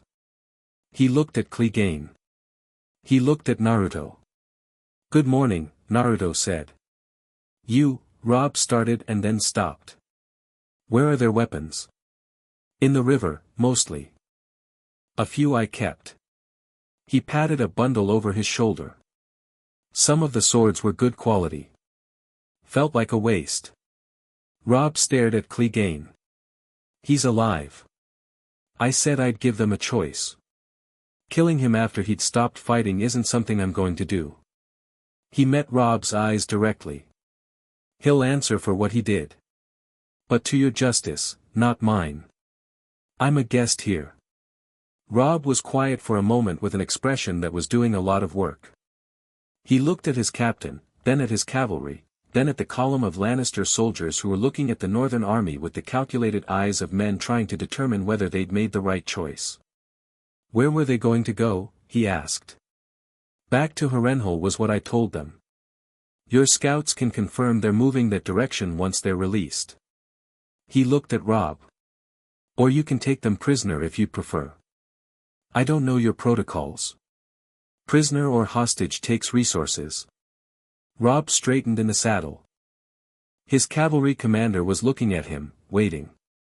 The column was waiting. The morning was cold and still. He made the decision with the particular combination of instinct and principle that was beginning to define his leadership. Release them. Except Clegane. He raised his voice toward the column. "You'll be given food and one horse between 4. You're free to go back to wherever your lord called you from. If we see you in arms against the north again, we won't be offering options." The soldiers received this. Some nodded. Some just turned and started moving without acknowledgement. None of them argued. Daisy moved her horse alongside Naruto as the column dispersed and looked down at him with the assessing expression she'd been carrying since he'd vanished off the ridge. "How?" she said. "Just that." He looked up at her. "How what?" "All of it." He considered giving a technical answer and then decided she probably meant it as a statement more than a question. "I've been doing this for a long time," he said. "Since I was 12. "You're not much older than 12 now," she said, and it was a tease but it had a point in it. "I'm 28, he said, mildly offended. "You look 22. "Blame the chakra." He looked at the river. "We should cross before the light gets much better. I don't like how exposed this crossing is." "You sound like a general," Rob said, riding up beside them. "I sound like someone who's crossed a lot of bridges," Naruto said. Let's move. News of what happened at the Lannister camp moved faster than armies. This was always true of remarkable things. Soldiers talked, outriders talked, the 400 Lannister men scattered back toward their homes and talked, and within 5 days the story had reached Harrenhal and King's Landing and the camp of Stannis Baratheon and the traveling court of Renly in the Reach. By the time it arrived at each of these destinations it had already grown in the telling. 400 men had become 1,000, a single man had become a small army, the techniques employed had become supernatural in explicit and creative ways, but the core fact had survived intact throughout all of it. A single man had walked into Gregor Clegane's camp and walked back out with Clegane in chains and his army disarmed. The reactions to this news were as varied as the people receiving it. At Harrenhal, Tywin Lannister read the report twice. He read it the way he read everything, without visible reaction, applying the full force of a mind that was one of the most powerful in Westeros to the problem it presented. He read it a third time and then set it on his desk and was still for a long moment. Then he called for his captain and gave 4 quiet instructions, each of which set a different piece of intelligence-gathering machinery in motion. Tywin did not panic. He never panicked. But he was, in the private and closely held space of his own thoughts, paying very close attention. At Dragonstone, Stannis received the news and sat with it for a long time, his jaw working in that habitual grinding motion that Davos had learned to read the way sailors read the sky. "One man," Stannis said finally. "Find out who he is." At Renly's camp in the Reach, the news caused considerably more noise. Renly himself received it with sparkling eyes and an immediate instinct to use it, which was the instinct he had about almost everything interesting. "Find this man," he said. "Find him and bring him here." "He's with the Starks," Loras Tyrell said. Renly smiled. "Then we talk to the Starks." And in King's Landing, in the Red Keep, in the chambers that smelled of Lannister perfume and the particular stale quality of power held too tightly, Cersei read the report and looked at the window for a long time. "A demon," Joffrey said from his position on the window seat, where he'd been listening to the same report. His voice had the quality it got when cruelty was finding something new to be interested in. "A demon serving the traitor Stark. We should send 100 men. 1,000. Burn him out." "Sit down," Cersei said quietly. "Mother, sit down." He sat. She looked at the report again. The marks on the face. The yellow hair. The techniques described. She was a perceptive woman, and she was running this information through a mind that had spent 20 years in the most politically complex court in Westeros, and what she was feeling was not quite fear but was closely adjacent to it. Not fear of this man specifically, not yet. Fear of what he represented, a variable she hadn't accounted for in a game she'd been planning for years. Variables were what killed plans. She needed to understand this one better. They reached Riverrun 4 days after crossing the Red Fork. Hoster Tully's castle sat at the confluence of the Red Fork and the Tumblestone, surrounded on 3 sides by water and on the 4th by its own considerable walls. It should have felt like a refuge. Instead it felt like a city that had been holding its breath for too long. The people on the walls wore it in their posture, that particular kind of exhaustion that came from sustained fear rather than simple tiredness. Lord Edmure Tully came out to greet Robb with the warm relief of a man who'd been under siege and then learned the siege was lifting. He was younger than Naruto had expected, enthusiastic in a way that was either charming or exhausting depending on the day, both, probably, for Robb, who received his uncle's enthusiasm with affectionate patience. Catelyn was there. She'd ridden ahead with a small guard 3 days prior, and she met Robb at Riverrun's gate with the particular composed emotion of a mother who'd been afraid and is now redirecting that fear into function. She embraced him. She didn't cry, but her hands at his back held on a beat longer than strictly necessary. Then she turned and looked at Naruto, who was slightly behind Robb and taking in Riverrun's water castle with the open interest of a man who appreciated good fortification design. "I heard what happened at the Lannister camp," she said. "Word travels fast," he said. "It does when it's that kind of news." She looked at him with an expression he hadn't seen from her before, not warm exactly, Catelyn Tully Stark was not a woman who warmed quickly or easily, but something in it had changed register. The private skepticism had shifted. "You brought my brother's territory back, some of what was burned from it," she said. "The supplies from the Lannister column. That's where they came from. Seemed right to return them." He shrugged. "Is Sansa here?"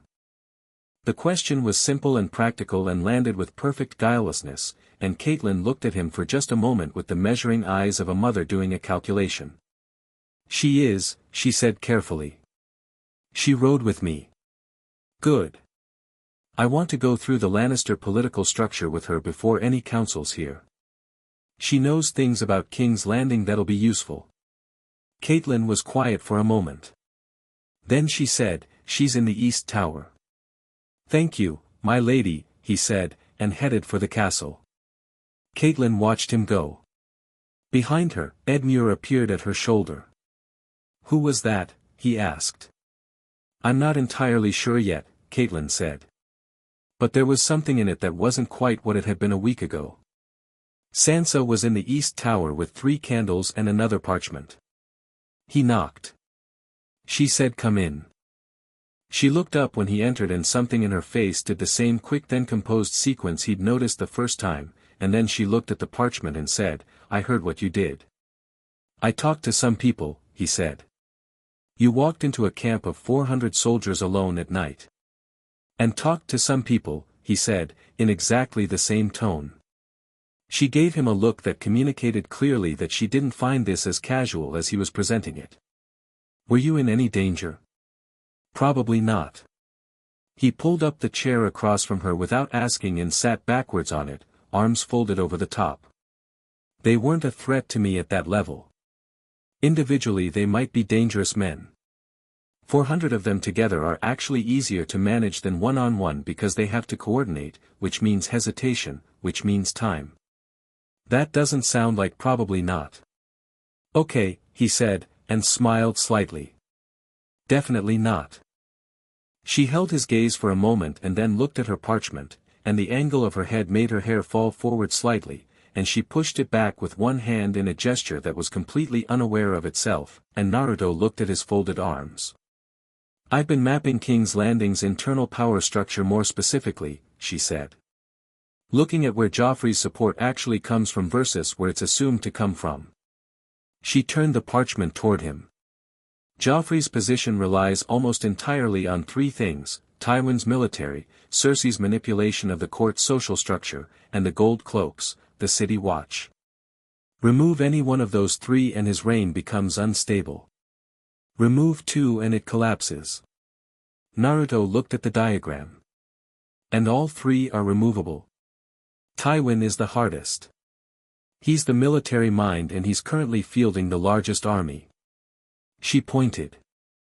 "Cersei's court influence is powerful but it's built on fear and obligation. Fear collapses if people believe it's no longer warranted.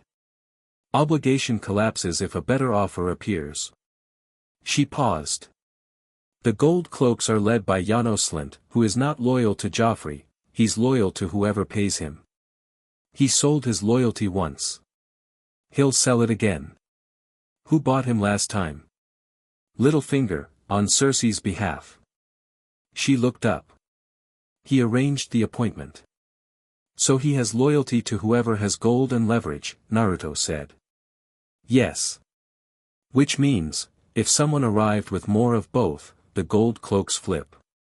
He looked at the diagram again. "What about internal Lannister loyalty? Is Tywin's support among his bannermen personal or ideological?" "Economic," she said immediately. "The Westerland's lords follow Tywin because his mines produce the gold that makes the realm work. It's not devotion, it's dependence. Weaken the economic leverage and the bannermen become negotiable." She tapped the diagram. "There are at least 4 major Westerland's houses that would reconsider their position if Tywin's military situation became clearly untenable." Naruto was looking at her with the expression he'd had in the library, the one that had made her uncomfortable the first time because she wasn't used to it, and which she was still not entirely used to but for different reasons now. "You built all this from what you observed in King's Landing," he asked. From what I observed and what I survived, she said, and kept her voice even. He heard the distinction. You're allowed to say it was hard, he said quietly. She looked at the candle. I know. A pause. It was hard. It was, very hard. She looked back at him. But I learned things there that I couldn't have learned any other way. I don't know what to do with that. You use it, he said. You use it to make sure fewer people have to learn things that way. He held her gaze. That's not making a virtue of what was done to you. That's taking something that cost you and making it cost the people responsible instead. She was quiet. The candle moved in a draft from the window. Is that what you did? She asked. After everything you lost? He thought about the question honestly, because she'd asked it honestly. Yes, he said. It took a while to figure out how. But yeah. He looked at the diagram between them on the table. You already know how. You're doing it right now. She looked at the parchment. At the web of names and connections she'd built from memory and analysis and 2 years of surviving a court that had wanted to use her and discard her. She looked at it as a weapon, not the passive record she'd been thinking of it as, but an actual instrument of something. I want to come with you, she said. When you go south. I know, he said. Not as a hostage or a figurehead. As, she stopped, chose the word carefully, as an analyst. As someone who knows the terrain. I know, he said again, and it was the same calm certainty as always, but underneath it was something warmer. We'll talk to your father. He'll say it's too dangerous. You said that about the council too. She looked at him and there was something in it that was getting more familiar, this particular quality of looking at him, direct and slightly unguarded, that she'd started to stop apologizing for. You're infuriating, she said, but it didn't land as an insult. I've been told that too, he said pleasantly. That night, Riverrun hosted a feast. It was the kind of feast that war made complicated, plenty on the table but the weight of what was happening beyond the walls pressing at the corners of every conversation. Robb sat with the Tully Lords, working through alliances and plans with the focused energy of someone who felt the clock running. Caitlin managed the social landscape with her customary precise grace. Edmure told 3 jokes in a row, 2 of which landed. Naruto sat between a young Tully knight who wanted to know everything about the Lannister camp and a very old Tully maester who wanted to know everything about where Naruto had come from. He answered both with equal patience and equal good humor, eating steadily through both conversations, and at some point looked across the table and found Sansa looking back at him with an expression that was almost a smile. He raised his cup slightly. She raised hers. Lord Edmure, who was between them, looked at Naruto, then at Sansa, then at Naruto again, with the expression of a man tabulating information. He opened his mouth. Caitlin, from 3 seats away, said, Edmure. In a tone that closed the subject before it opened. Edmure closed his mouth. Robb, who had also noticed and was sitting with the conflicted expression of an older brother who wasn't sure whether to be protective or pleased, looked at his wine again. 2 things happened in the 3 days that followed. The first was that ravens came from both Stannis Baratheon and Renly Baratheon, each requesting a meeting with the representative of the Stark army. Stannis's message was characteristically blunt, it described the meeting as obligatory, the details as non-negotiable, and managed to convey command while technically phrasing a request. Renly's was warm, easy, confident, and so personable it was almost suspicious. Naruto read both. Stannis is more dangerous, he said to Robb. He's not afraid of being disliked. That makes him harder to manage. Renly has the larger army, Robb said. Renly has the larger army because people like him. Stannis has the stronger will because he doesn't care whether they do. He tapped the messages. What do you want from both of them? Neutrality, ideally. Or alliance against the Lannisters. I can get you that. But not by attending their meetings on their terms. He looked at Robb steadily. Let me go to both of them. Not as a Stark representative, as myself. They don't know how to handle me yet, which means I have more flexibility than you do. Robb considered this for a long moment. And if one of them tries to detain you? Naruto blinked at him. Robb reconsidered. Right, he said. Fine. But I want to know what's agreed before it becomes policy. Obviously, Naruto said. I'm helping, not leading. This is your war. The second thing that happened was that a raven arrived from the wall. It came addressed to Robb, from the Lord Commander of the Night's Watch, and its contents were brief and urgent and concerned a threat beyond the wall that made the War of Five Kings look, by comparison, like a village argument. Robb read it and went quiet in the way he went quiet when something was reordering his priorities. He handed it to Naruto. Naruto read it twice. His expression moved through something complex and then settled. The dead are walking, he said. So the message claims, Robb said carefully. It's not a figure of speech. He set the letter down. I need to send a message north. Can you get a raven to the wall? Robb looked at him. You believe it. I've seen things that shouldn't be possible by any logic I was raised with. He looked north, as if he could see through the castle walls. In my world, the closest equivalent to what this describes, mass reanimation controlled by a single consciousness, is a technique called Edo Tensei. Forbidden, but real. If something like that is happening here, he stopped. It changes the order of operations. The war still needs ending, Naruto said. Faster, now. He looked at Robb with a new quality of focus, sharper than before, the kind of sharpness that came when abstract problems became concrete ones. We end the War of Five Kings in one campaign. Not months. Days. And then we deal with the North. Robb stared at him. I said I'd end it, Naruto said. I meant it. He picked up the letter and looked at it again.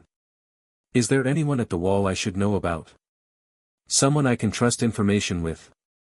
My brother John is. Robb stopped. John went to the wall. He's there. Something passed across his face. He'd know the terrain. He'd know the watch. Naruto nodded slowly. He looked at the cold fireplace, at the window, at the gray sky beyond it.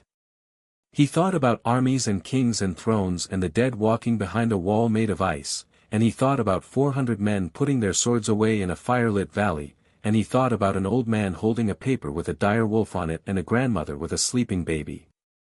Get me a raven to the wall, he said. And then get me a meeting with Renly. He stood. Tonight, if possible. Tonight is, tomorrow then. He was already heading for the door. I'm going to go talk to Sansa about the Tyrell family. Robb watched him go.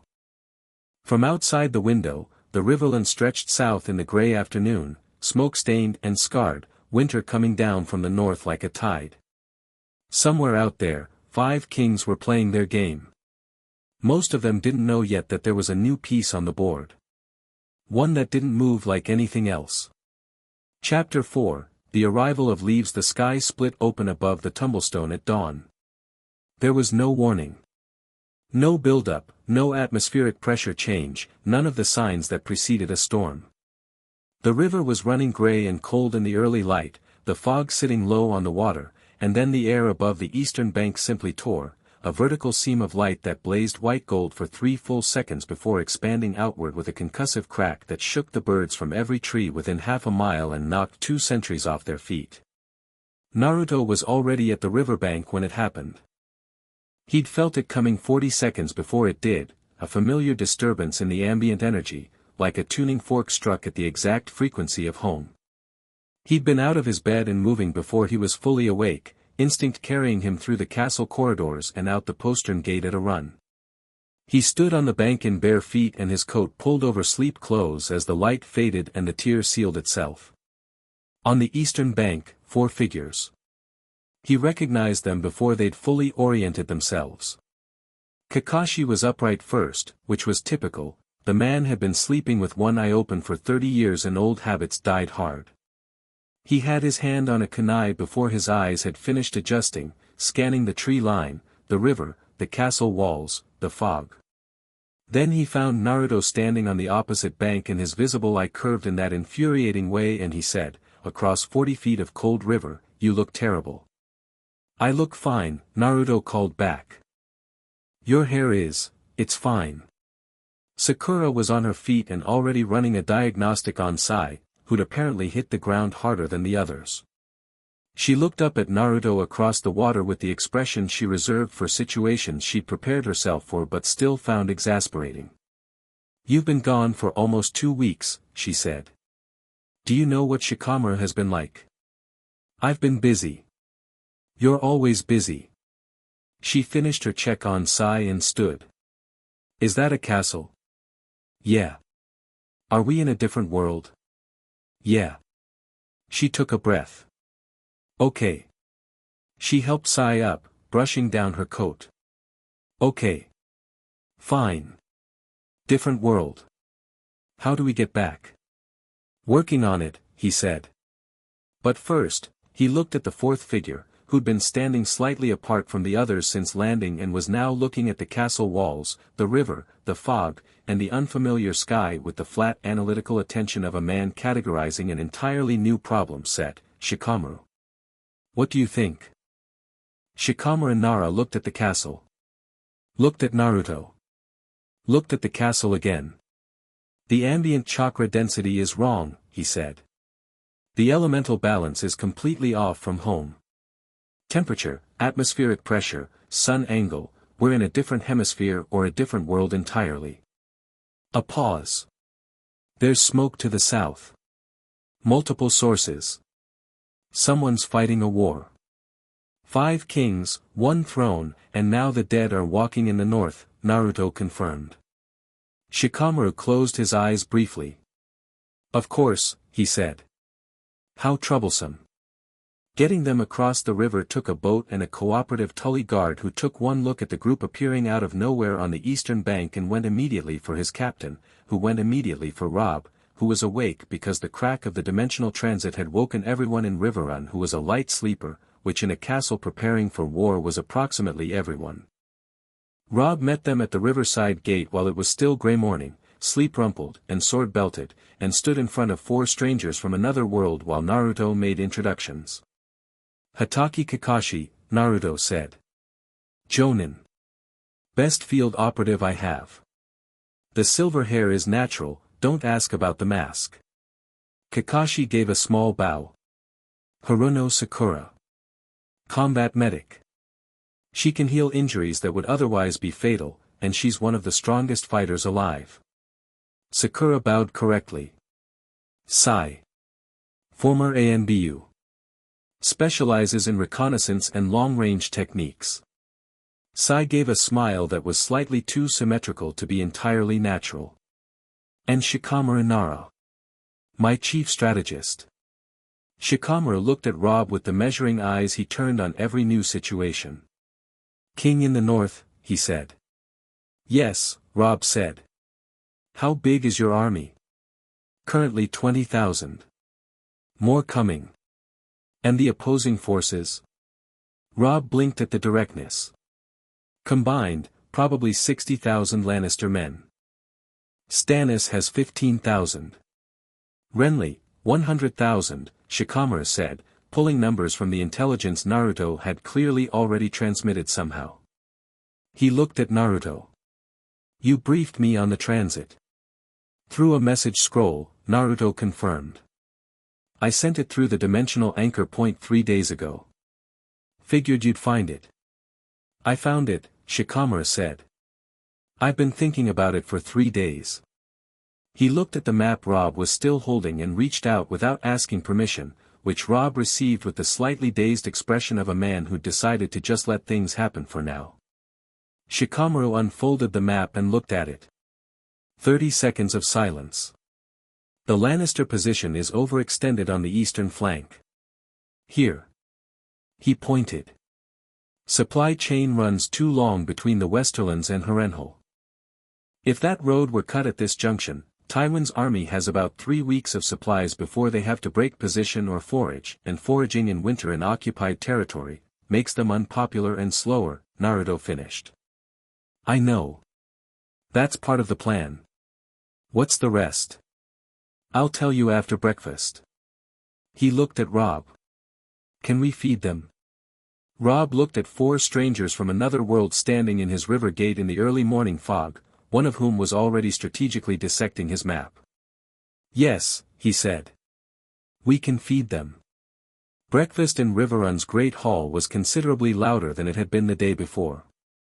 Word had spread through the castle in the way word always spread through castles, which was to say, instantly and with embellishment, and by the time the 6 of them sat at the table, there was a quality of barely managed attention from every corner of the room. Lords and soldiers eating their morning meals while absolutely not staring at the newcomers. Sakura ate quickly and with the focused efficiency of someone who'd learned to eat between crises, and looked around the hall with the alert, cataloging gaze of a field medic assessing an environment. No one here has ever encountered shinobi medicine, she said to Naruto quietly. Their healing practices, I've heard some details from what you described. It's all herbs and prayer and hope. Can you work with what they have? I can work with nothing, she said, which was both a medical statement and a subtle correction of the assumption that she had limitations. How many wounded do they have? Asked the maester. He nodded down the table. Maester Vyman, Riverrun's resident healer, was watching Sakura with the carefully managed expression of a man trying to be intellectually open while simultaneously defending decades of established practice. He's not as resistant as he looks. He's curious. Curious is workable. Sakura looked at Vyman. Made a small, efficient assessment.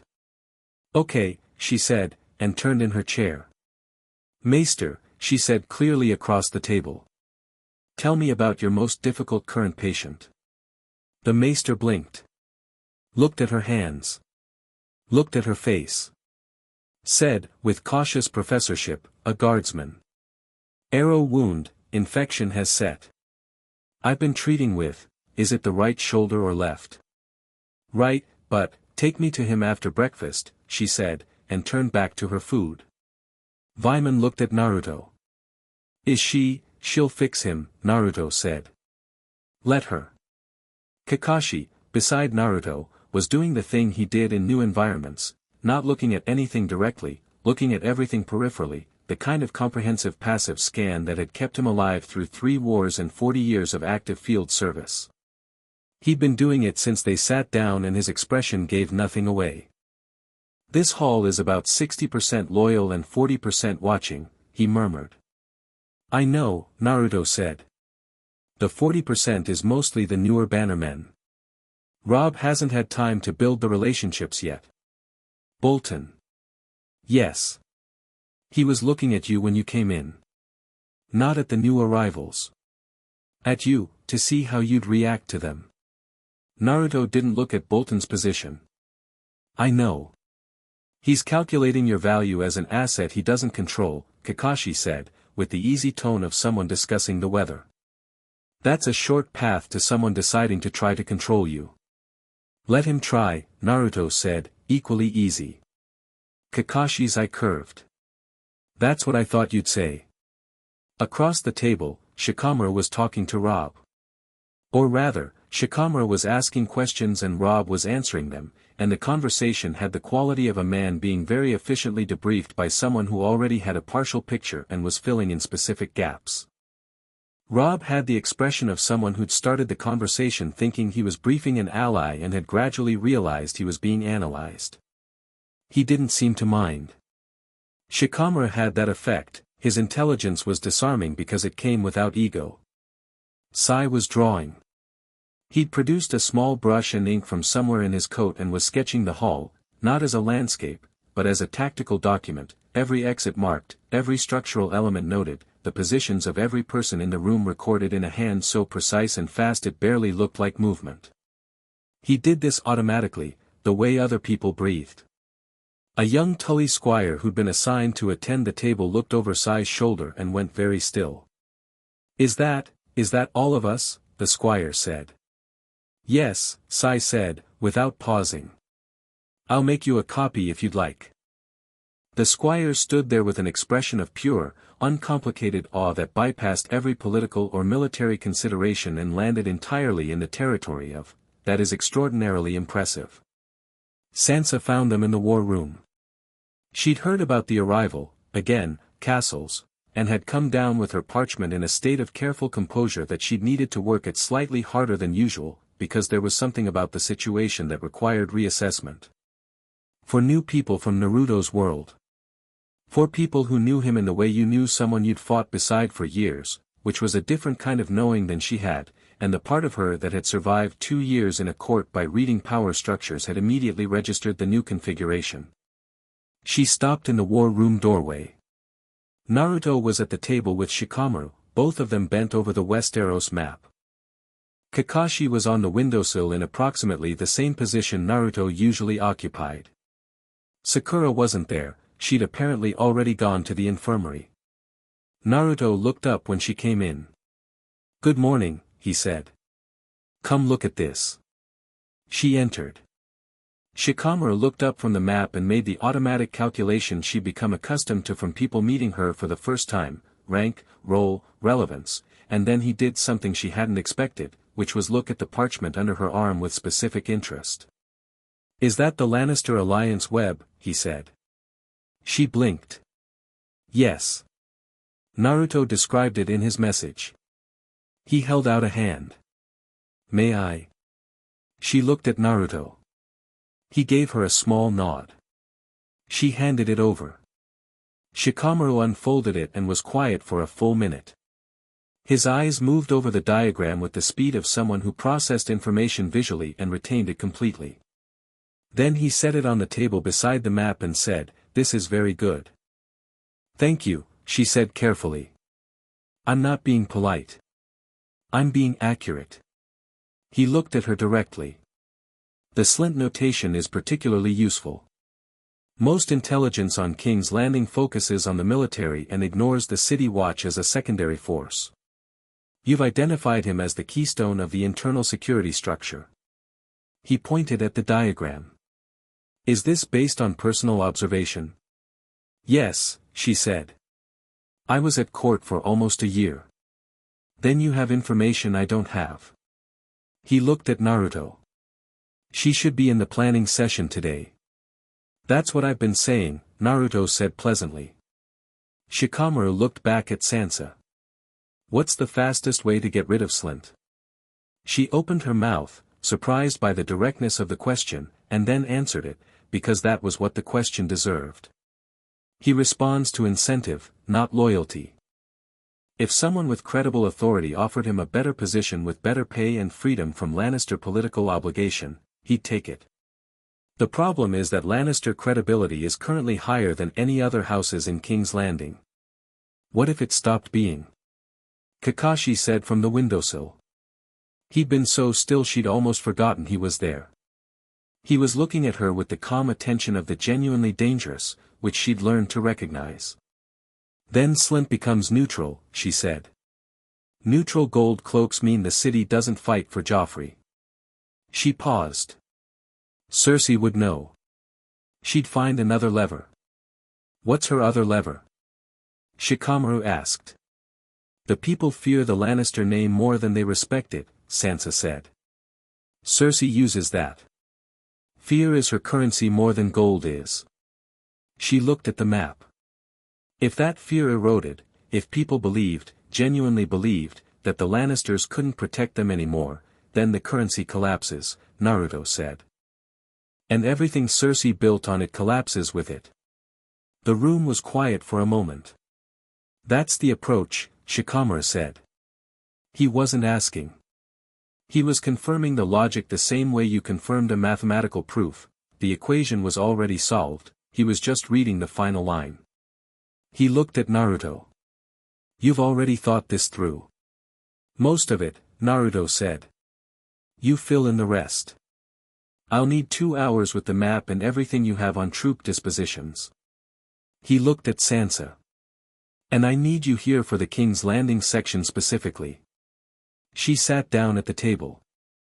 "I'll clear my morning," she said, and the simple normalcy of the statement, "I'll clear my morning," as though this were an ordinary professional arrangement, as though she were exactly what she was and it were entirely appropriate, landed somewhere in her chest with a small, clean impact. The planning session ran through the morning and into the afternoon. It was the most productive meeting Rob had sat in since the war started, which was saying something because Rob was a capable commander who ran good councils. But Shikamaru operated at a different frequency. He didn't debate, he solved. He took in information, synthesized it, identified the critical path, and laid it out with the clean precision of someone who'd been doing strategic analysis since before most of the lords at the table had held their first sword. He was 24 years old and had the intellectual authority of someone twice that, which he wore with complete absence of vanity because he genuinely didn't care about the authority, only the problem. Sansa sat beside him and provided the political intelligence layer, and the interaction between her Court of King's Landing knowledge and his pure strategic mind produced a kind of analysis the room had never seen. She'd provide context. Joffrey tends to make impulsive military decisions when he feels publicly challenged. Cersei overrides them but not immediately. There's usually a window of 12 to 24 hours, and he'd integrate it into the timing structures without pause, finding the implications she'd identified and tracing them 3 steps further. Rob watched this happening and felt the war becoming something with a shape to it, something that could be held and understood, rather than the sprawling weight it had been. 6 simultaneous operations, Shikamaru said near the end of the afternoon, drawing lines on the map. Here, here, here, here, here, and here. The timing is critical, they have to happen within the same 48-hour window. The purpose isn't destruction, it's demonstration. You want the 5 kings and their armies to reach the same conclusion at the same moment, that continuing the war is a choice they've already lost the ability to make. 6 operations requiring shinobi-level capability, Rob said. How many can you field? 6 shinobi, Naruto said simply. 1 operation each. The room processed this. 6 people, Rob said, carefully. Against 6 separate military forces. It's not 6 military forces, Shikamaru corrected gently. It's 6 keystone targets. You don't dismantle a structure by destroying every component. You remove the components the structure can't function without. He looked at the map. Tywin Lannister's supply chain. The Lannister fleet in Blackwater Bay. The command chain between Joffrey and his armies. Stannis' strategic confidence, specifically by demonstrating that his naval advantage doesn't exist. The direct confrontation with Joffrey in King's Landing to remove him from the throne. He paused at the last point. And 1 operation that isn't military at all. Sansa looked at him. The small folk, she said.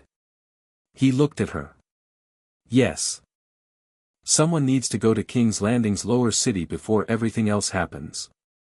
Someone they'll listen to.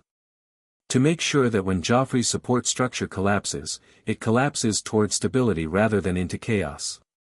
Who does that? Rob asked. Shikamaru and Naruto looked at each other. Then they both looked at Sansa. She held the weight of the look for a moment. She understood what it meant. She understood that the idea of sending her into King's Landing was also the idea of sending her back to a place she'd spent 18 months surviving and had escaped at considerable cost, that the man who'd hit her and humiliated her and made her watch people die was still sitting on the throne in that city.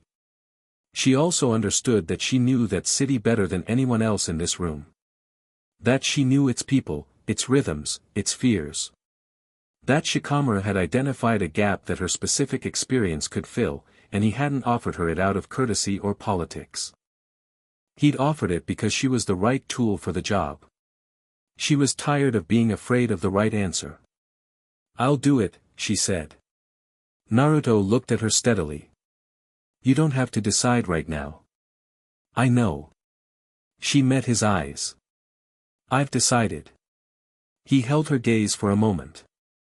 Then he nodded once, the same small acknowledging nod he'd given her the day of the council, and looked back at the map. Caitlin, at the far end of the table, was very still. The meeting with Renly happened on neutral ground, a field 2 miles south of River Run, with Renly's van of cavalry visible on the southern ridge and Rob's on the northern, and a single pavilion in the middle with Renly's stag banner snapping in the wind. Naruto went alone, which had been the point. Renly Baratheon was exactly what the stories described, which was itself a kind of data point. Men who were exactly their reputation had usually built it intentionally. He was charming in a way that cost him nothing, handsome in a way he used like a tool, and sharp in a way he kept slightly below the surface because showing all your intelligence all the time was a different kind of strategic error. He sat in his pavilion with Loras Tyrell at his shoulder and received Naruto with the warm, expansive manner of a host receiving a guest he'd wanted to impress. "So," Renly said. "The man who walked into Clegane's camp." "That's me," Naruto said. He sat down across from Renly without being invited to, because chairs were for sitting in and waiting for permission to sit was a game he didn't play. Loras Tyrell's eyes moved to the empty chair and then to Naruto with a quick assessment that was mostly professional and partly personal curiosity. "You wanted a meeting." "I want an alliance," Renly said pleasantly. "With the Starks." "With you," Renly corrected. "Specifically. The Starks are valuable. You're something different." He leaned forward slightly. "I have 100,000 men. Robb Stark has 20. With you and your—" He paused, looking for the right word, "capabilities alongside my army, we take King's Landing in a fortnight." "And then what?" Naruto said. "Then I sit the throne," Renly said, with the ease of someone stating the logical conclusion. "And the North?" "The North stays North. I have no desire to, and the Riverlands? The people whose villages are burned? What happens to them under your reign?" He asked the questions without hostility, just with the methodical attention of someone working through a checklist. "What's your plan for reconstruction? What's your governance model for regions that have been devastated? How do you handle the transition from 5 claimants' authority to 1 king without it being a purge?" Renly blinked.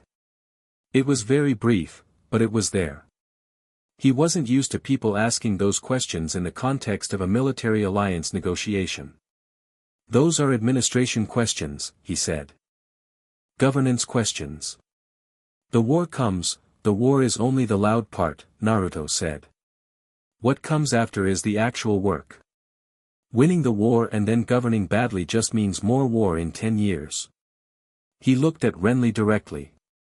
"You're smart enough to know this. You're avoiding the answer because you haven't actually thought it through. You've thought about winning.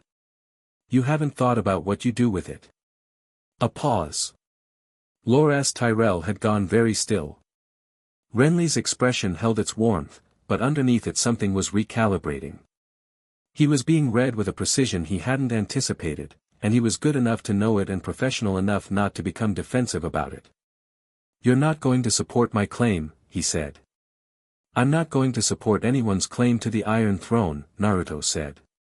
"That's not what I'm here for. I'm here to end the war fast enough that fewer people die.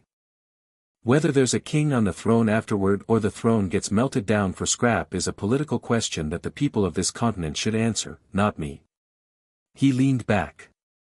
"What I can offer you is this: if you want the North's respect, earn it by not burning its people when you move your army through their territories. Keep your 100,000 fed and disciplined and off the small folks' land and food stores. Do that, and when the war ends and Westeros rebuilds, you'll have a relationship with the North worth having. And the Lannisters? Being handled. By you. By me and mine." Renly studied him. He was doing what smart men did when they encountered someone who refused to fit into the available categories. He was searching for the angle, the leverage, the play underneath the stated position. He didn't find one, which told him something. "What do you want?" Renly asked. "Not the North, not the small folk. You. What do you want?" Naruto thought about it honestly. "To go home," he said. "And to leave this place better than I found it." Renly was quiet for a moment. Then, slowly, his expression shifted into something more genuine than the performance warmth he'd been wearing. "That's a terrible negotiating position," he said. "You've got nothing to gain personally." "Correct," Naruto said. "Which is why you can trust what I'm telling you. I'm not building anything here. Except a name," Renly said. "The name goes away when I do." He stood. "Keep your army fed and off the small folk. That's my ask. Can you do that?" Renly looked at him for a long moment. "Yes," he said. "Good." He turned to leave, then paused. "One more thing. Your brother Stannis. Stannis and I know. I know what's between you. I'm not asking you to love him." He turned back. "I'm asking you to remember that he's your brother. When everything changes, and it's going to change very fast, don't make a decision about Stannis that you'll spend the rest of your life unable to take back. That's not politics. That's just, don't." He looked at Renly steadily. "It's not worth it." Renly's expression did something complicated and private. He said nothing. Naruto walked out of the pavilion, and the wind caught his coat, and the stag banner snapped above him, and he walked back through the field toward the northern ridge. Loras Tyrell watched him until he was out of sight and then looked at Renly. "Well," Loras said. "Indeed," said Renly. Stannis was harder. The meeting was at Dragonstone, which required a boat, which Naruto arrived at alone as he'd arrived everywhere, in the way that Stannis's castellan found profoundly unnerving and Stannis himself found professionally interesting. The castle sat on its volcanic rock and projected severity the way some castles projected welcome, and Stannis received Naruto in his map room, already at work, already impatient, already 3 minutes into being irritated by a meeting that hadn't started yet. He was a lean, angular man with a jaw that seemed designed by someone trying to communicate stubbornness through bone structure, and he looked at Naruto with the flat attention of a person who had organized the entire world into categories of useful and not and was determining placement. "Sit," Stannis said. Naruto sat, because here it made sense to. "You know who I am." "I know what you've done," Stannis said. "I don't know who you are." "Tell me." So Naruto told him, briefly and accurately, his world, his role, how he'd arrived, what he'd found. Stannis listened without interrupting, which was the most respect he apparently offered anyone. When Naruto finished, Stannis said, "You have no stake in this war." "Correct." "Then you serve the Starks out of the fact that they helped me when I arrived and innocent people are dying and I can do something about it," Naruto said. "I don't serve anyone. I'm helping." "There's no difference," Stannis said flatly. "There is," Naruto said, equally flat. "Service is obligation. Help is choice. The distinction matters for how I make decisions." Stannis stared at him.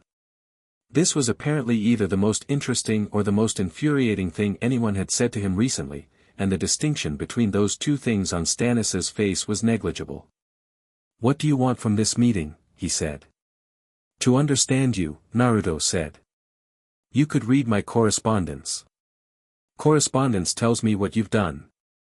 It doesn't tell me what you'll do." He looked at Stannis directly. "You believe the throne is yours by right." "It is. Because your brother Robert's children aren't his. Because the law of succession, I understand the argument.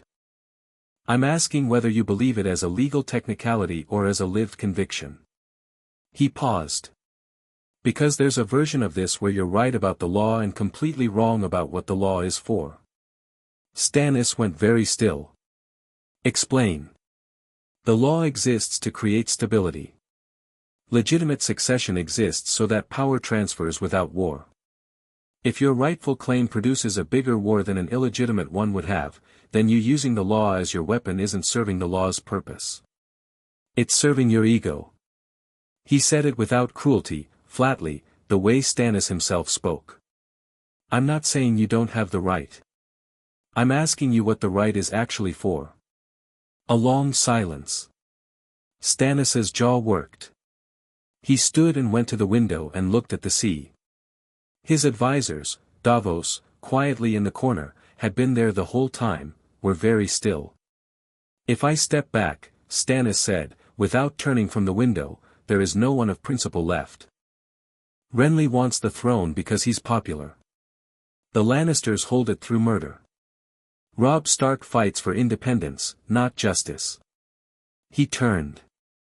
If I step back, the boy king who murdered my brother's hand remains on the throne. Is that the stability you're arguing for? No, Naruto said. Joffrey's gone. I'm taking care of that myself.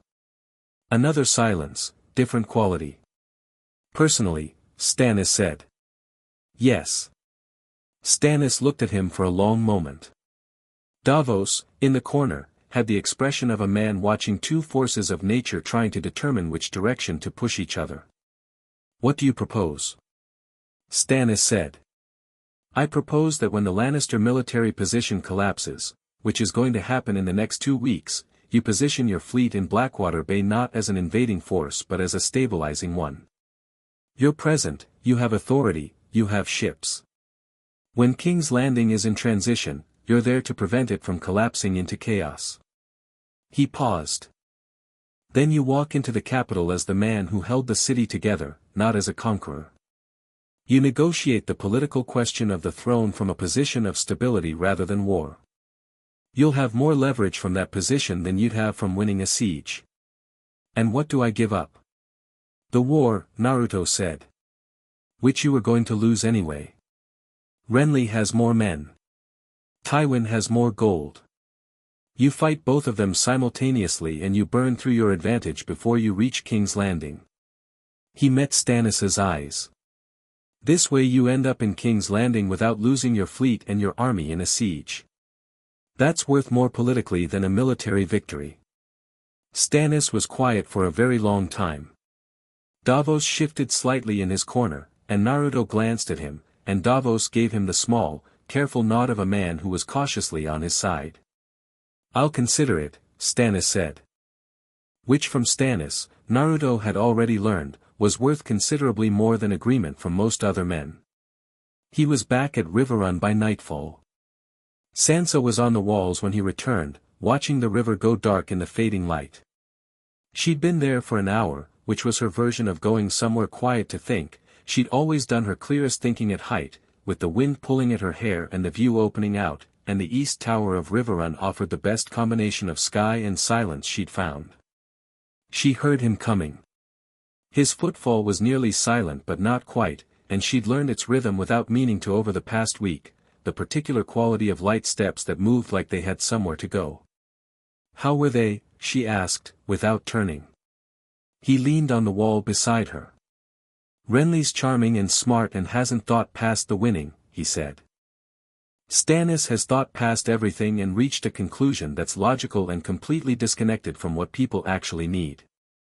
Did you reach agreements? With Renly, a behavioral understanding.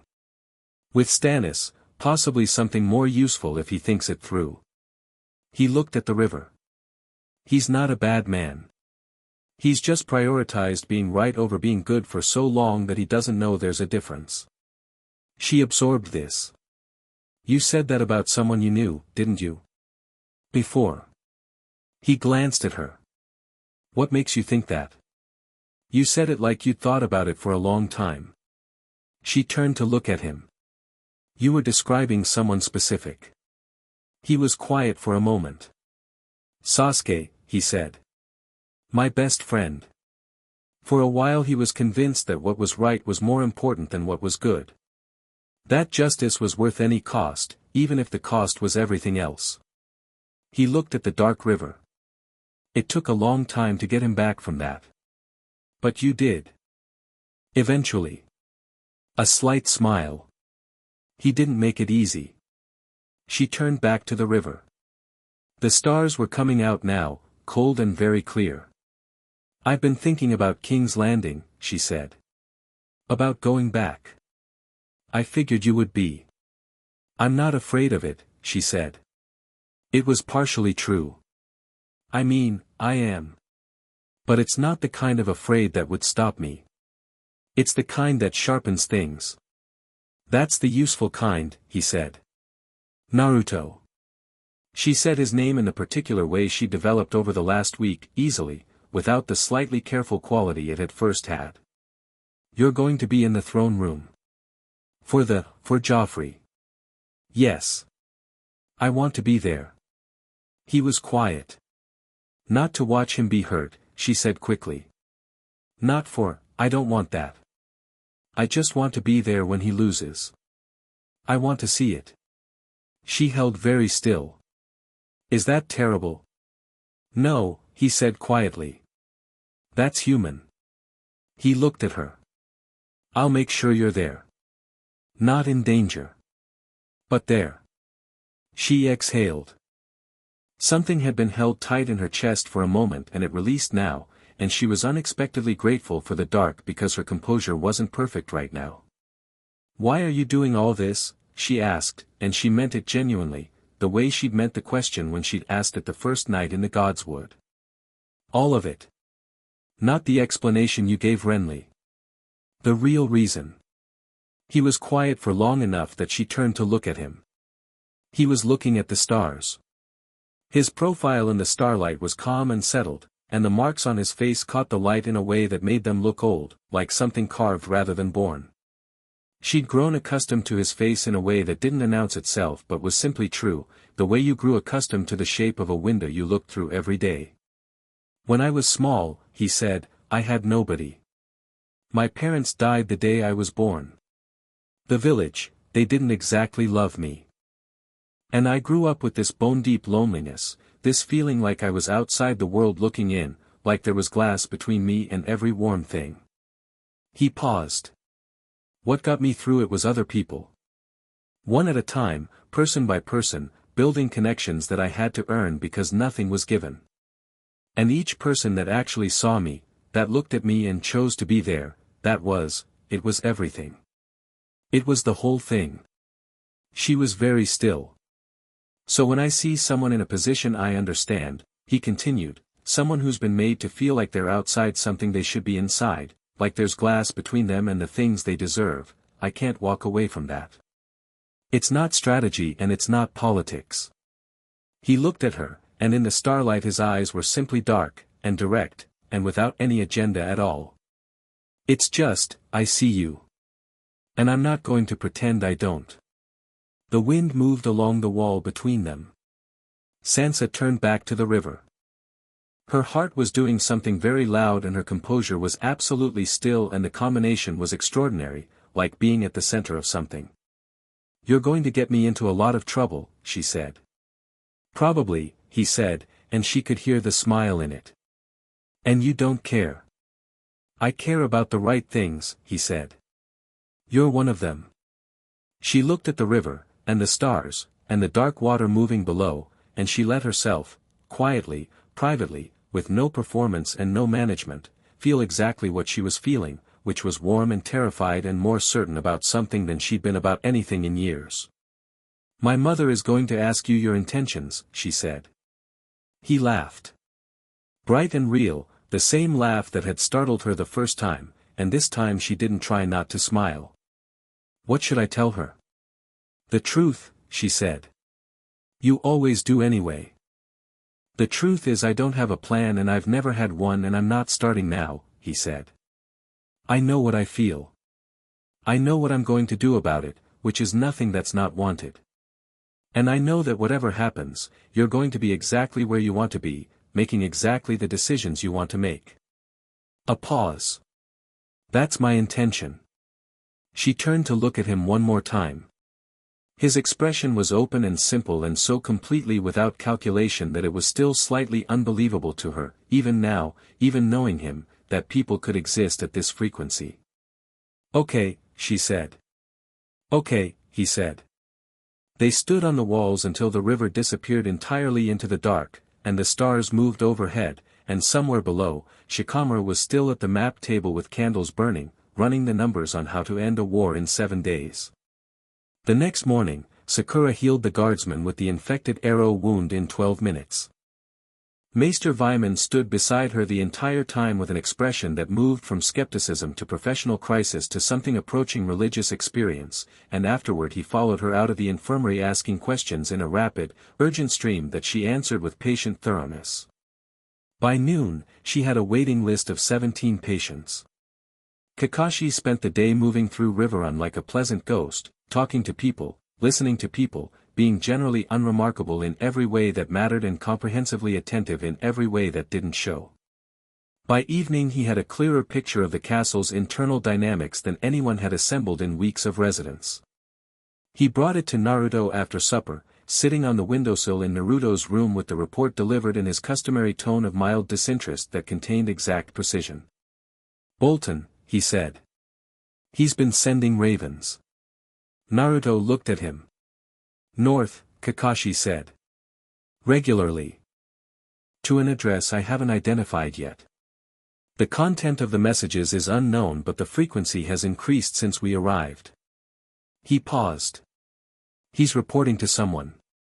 Or positioning himself," Naruto said. "Getting ahead of whatever outcome he thinks is coming. It could be innocent." Kakashi's tone said clearly that he didn't think it was innocent. Or it could be the beginning of a problem. "Watch him," Naruto said. "Don't move on it yet. I want to know what he's telling them before we act." He looked at the map on his table, at the lines Shikamaru had drawn. 6 operations. 48 hours. We move in 4 days. Kakashi stood. "The team's ready." "I know." He looked at the map. "Get some sleep. While we can." Kakashi paused at the door. "Naruto." "Yeah. She's good," Kakashi said. Meaning Sansa, clearly, in the same way he meant everything, obliquely, without sentiment, but entirely serious. "For what it's worth." "I know," Naruto said. Kakashi left. Naruto stood at the table with the map of Westeros spread before him, the 5 king markers, the army lines, the supply chains, the 6 operations marked in Shikamaru's precise hand. He looked at King's Landing in the south, at the symbol for the Iron Throne, at the web of power that held the continent in its current shape. In 4 days it was all going to change.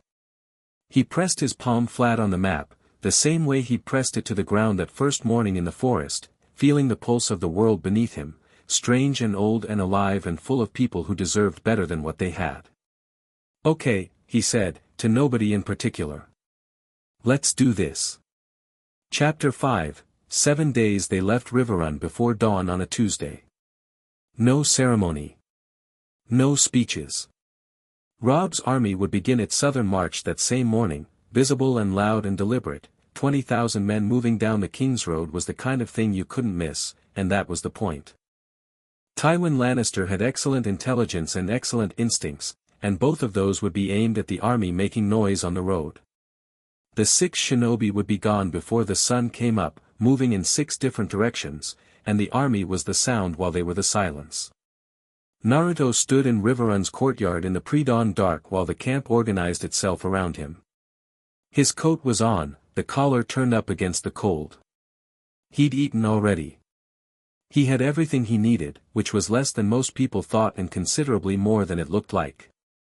Shikamaru came to stand beside him, a scroll in his hand, already going through timing sequences in his head. "The window opens at dawn plus 6 hours, he said without preamble. "That gives everyone time to reach their positions. Operations begin simultaneously. We have 48 hours from the first move before the political situation starts fracturing in directions we can't predict." "Understood." Naruto looked at the scroll. "Kakashi's route?" "Confirmed. He'll reach the Lannister supply junction by nightfall." He rolled the scroll slightly. "Sakura's headed to the Blackwater. The chain across the bay mouth is the target. Once that's gone, the river is open and Stannis can position without a siege." "And Sai?" "Already gone," Shikamaru said. 40 minutes ago. He'll be in King's Landing by tomorrow morning." A pause. He'll have the lower city mapped and messaged before Sansa arrives. Naruto nodded. He looked at the courtyard. Robb was across the space, talking to his captains with a map in one hand and the focused authority of a young king who'd grown into the weight of his position over the last weeks, steadier than when Naruto had first met him, sharper, less performative and more real. He looked up and caught Naruto's eye, and for a moment they just looked at each other across the busy courtyard. Robb gave him the small nod that meant something that didn't have words. Naruto gave it back. Caitlyn appeared at Naruto's peripheral vision. She moved with purpose, which was the only way she moved, and she stopped in front of him and looked at him with the expression she'd been wearing since the planning session, the one that had replaced skepticism with something more complicated and less resolved. "She's leaving in an hour," she said. "With your man-size report and her own knowledge. With 2 of your guards and the cover story about a merchant's household. She'll be in King's Landing by tomorrow evening at the latest," Naruto said. "She has a safe position in the lower city established before she arrives. She goes in, she talks to the people she needs to talk to, and she leaves before the operations begin." He met Caitlyn's eyes. "She won't be there when it gets loud. She told me she wants to be in the throne room," Caitlyn said. "I know. And you told her yes." It wasn't an accusation. It was a fact being put on the table. "I told her I'd make sure she was there and not in danger," he said. "Those 2 things can both be true." Caitlyn was quiet for a moment. The courtyard moved around them, soldiers, horses, the organized noise of an army preparing. "She's the most capable person in this family at politics and always has been," Caitlyn said. "I knew that. I didn't always act on it." A pause. "That was a mistake, and it cost her." He didn't fill the silence with reassurance, because she wasn't asking for it. She was telling him something. "She trusts you," Caitlyn said. "More than she's trusted anyone outside this family since she was 14. The gray eyes held his steadily. "I'm trusting you with that." "I know," he said simply. A moment passed between them that was a kind of agreement, wordless and complete. "Bring her home," Caitlyn said. "She'll come home herself," he said. "I'll just make sure the path is clear."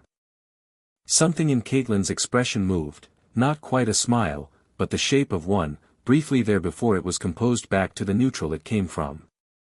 She turned and walked toward the east tower, and Naruto turned back to the courtyard, and the sky in the east was beginning to lighten at its edges. Sansa came down at the hour's end. She was dressed in the kind of clothes that were designed not to be noticed, travel dark colors, practical cut, nothing that declared House Stark or noble origin, the outfit of someone's daughter accompanying a merchant's household south. Her hair was braided simply, pinned close. She had a pack over one shoulder that contained her parchment, 3 changes of clothes, some coin, and a small knife she'd asked Naruto to teach her to hold correctly, which he had, in a 20-minute session 2 days ago. Naruto was still in the courtyard. She walked to him directly. "Size report?" she asked. He handed her the folded document. 3 safe houses in the lower city. The one on Flea Bottom's north edge is the best, established cover, sympathetic residents who have existing grievances against Joffrey's regime. Sai marked the approach routes and the exits. He looked at her face. "The network in the city is already turning. People know something's changing. They don't know what. You're going to tell them enough to make sure when things start moving, they protect themselves and each other instead of getting swept up in panic." She unfolded the document. Her eyes moved over it with the quick, accurate reading of someone who'd been training this skill for weeks. She folded it back and put it inside her coat. "And when operations begin, you'll know. You'll feel it, even if you don't understand what you're feeling." He paused. "Get to the Red Keep from the south gate. Sai will be at the servants' entrance at the base of the Mager's holdfast. He won't leave without you. And you'll be, in the throne room," he said. "Before you. I'll make it safe before you get there." He looked at her steadily. Sansa. I'm not going to tell you to be careful, she said. Because you're not going to be careful in the way I mean it, and I'd rather say something true. Then say something true. She looked at him. The courtyard was busy around them, people moving with purpose and noise, and here in the middle of it they were briefly still. She thought about all the true things available to her and chose the one that was most immediately real. Come back, she said. Not be careful. Not stay safe. Just, come back. The simplest possible expression of the most fundamental request, stripped of performance. He looked at her for a moment. His expression was warm and certain and entirely uncomplicated. I'll be there when you walk into that throne room, he said. You have my word. She held his gaze 1 second longer, and then she turned and walked to the gate and the 2 shinobi guards fell in beside her, and Naruto watched her go until she was through the gate and the pre-dawn dark had folded around her. She'll be fine, Shikamaru said, from behind him. I know, Naruto said. Then stop watching the gate. I know, he said again, and turned away from it. He moved south at full speed. The riverlands passed under his feet in a blurred sequence, frozen fields, burned-out villages that made his jaw tight, bare winter trees, frost-hardened roads empty of travelers. He passed Lannister outriders twice and both times went through them unseen, not because he was hiding but because at the speed he was moving he was simply elsewhere before anyone's perception could register him. He reached the outer limit of King's Landing's territory by late afternoon. The city announced itself long before it was visible, the smell of it, tens of thousands of people living in close quarters, the specific density of too many fires and too little waste management, the sound of it carrying on the wind, the smoke of it rising in a permanent gray stain against the southern sky. He stopped on a hill above the King's Road and looked at it from a distance. It was enormous.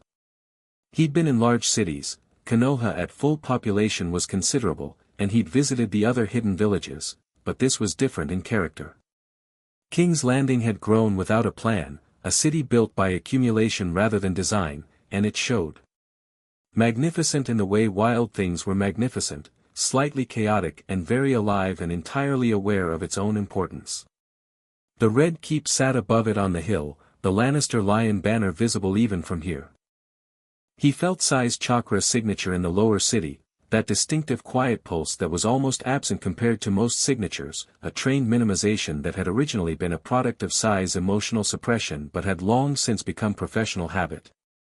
Sai was in position, which meant the safe house was established, which meant Sansa would have somewhere to go when she arrived tomorrow. He felt someone else he recognized near the bay. Sakura's signature was unmistakable, controlled, powerful, contained, with the specific vibrational quality that came from someone managing enormous strength within very deliberate limits. She was near the Blackwater Rush's mouth, which meant she was ahead of schedule.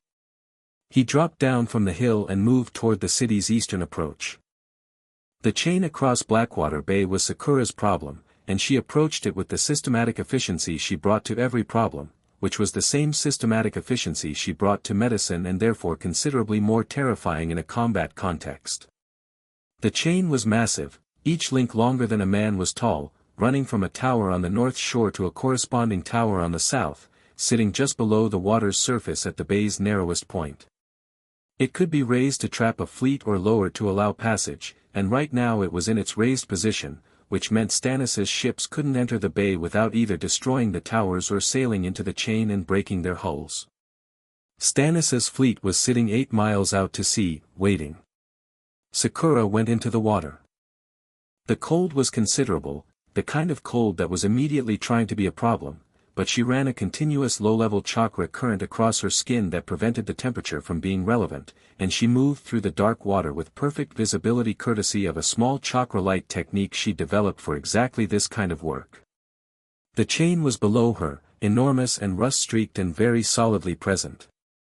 She pressed both hands against the nearest link, and she thought about the correct amount of force, because the correct amount here was an interesting calculation. Too little and she'd need multiple attempts, which made noise and took time. Too much and she'd create a pressure wave that would disturb the bay's surface and alert the tower guards. She needed the exact amount that would compromise the structural integrity of enough links along the chain that the whole thing parted cleanly and sank without drama. She'd always been good at exact amounts. She moved along the chain in the dark water, palm by palm, each contact precise and final. It took 11 minutes. When she surfaced and looked back at the towers, they were dark and still. The chain was gone, not dramatically, not with a bang, just absent from the water's surface as if it had never been. The bay mouth was open. She sent the signal. 3 miles out, a small boat received it and turned northwest, toward Stannis's fleet. Sakura climbed out of the water on the south shore, wrung her braid out, and moved inland. She had 3 more things to do before the window opened. Kakashi reached the Lannister supply junction at the hour Shikamaru had calculated. The junction was a road intersection deep in the Westerlands approach, where 3 roads met and the supply trains moving from Lannister gold mine country toward Harrenhal converged before the final push east. It was guarded, 100 men, a fort-like way station built from timber, enough provisions on site to supply an army. Tywin was meticulous about his logistics in a way that Kakashi appreciated professionally even while he was here to make it not work. He spent 40 minutes in observation.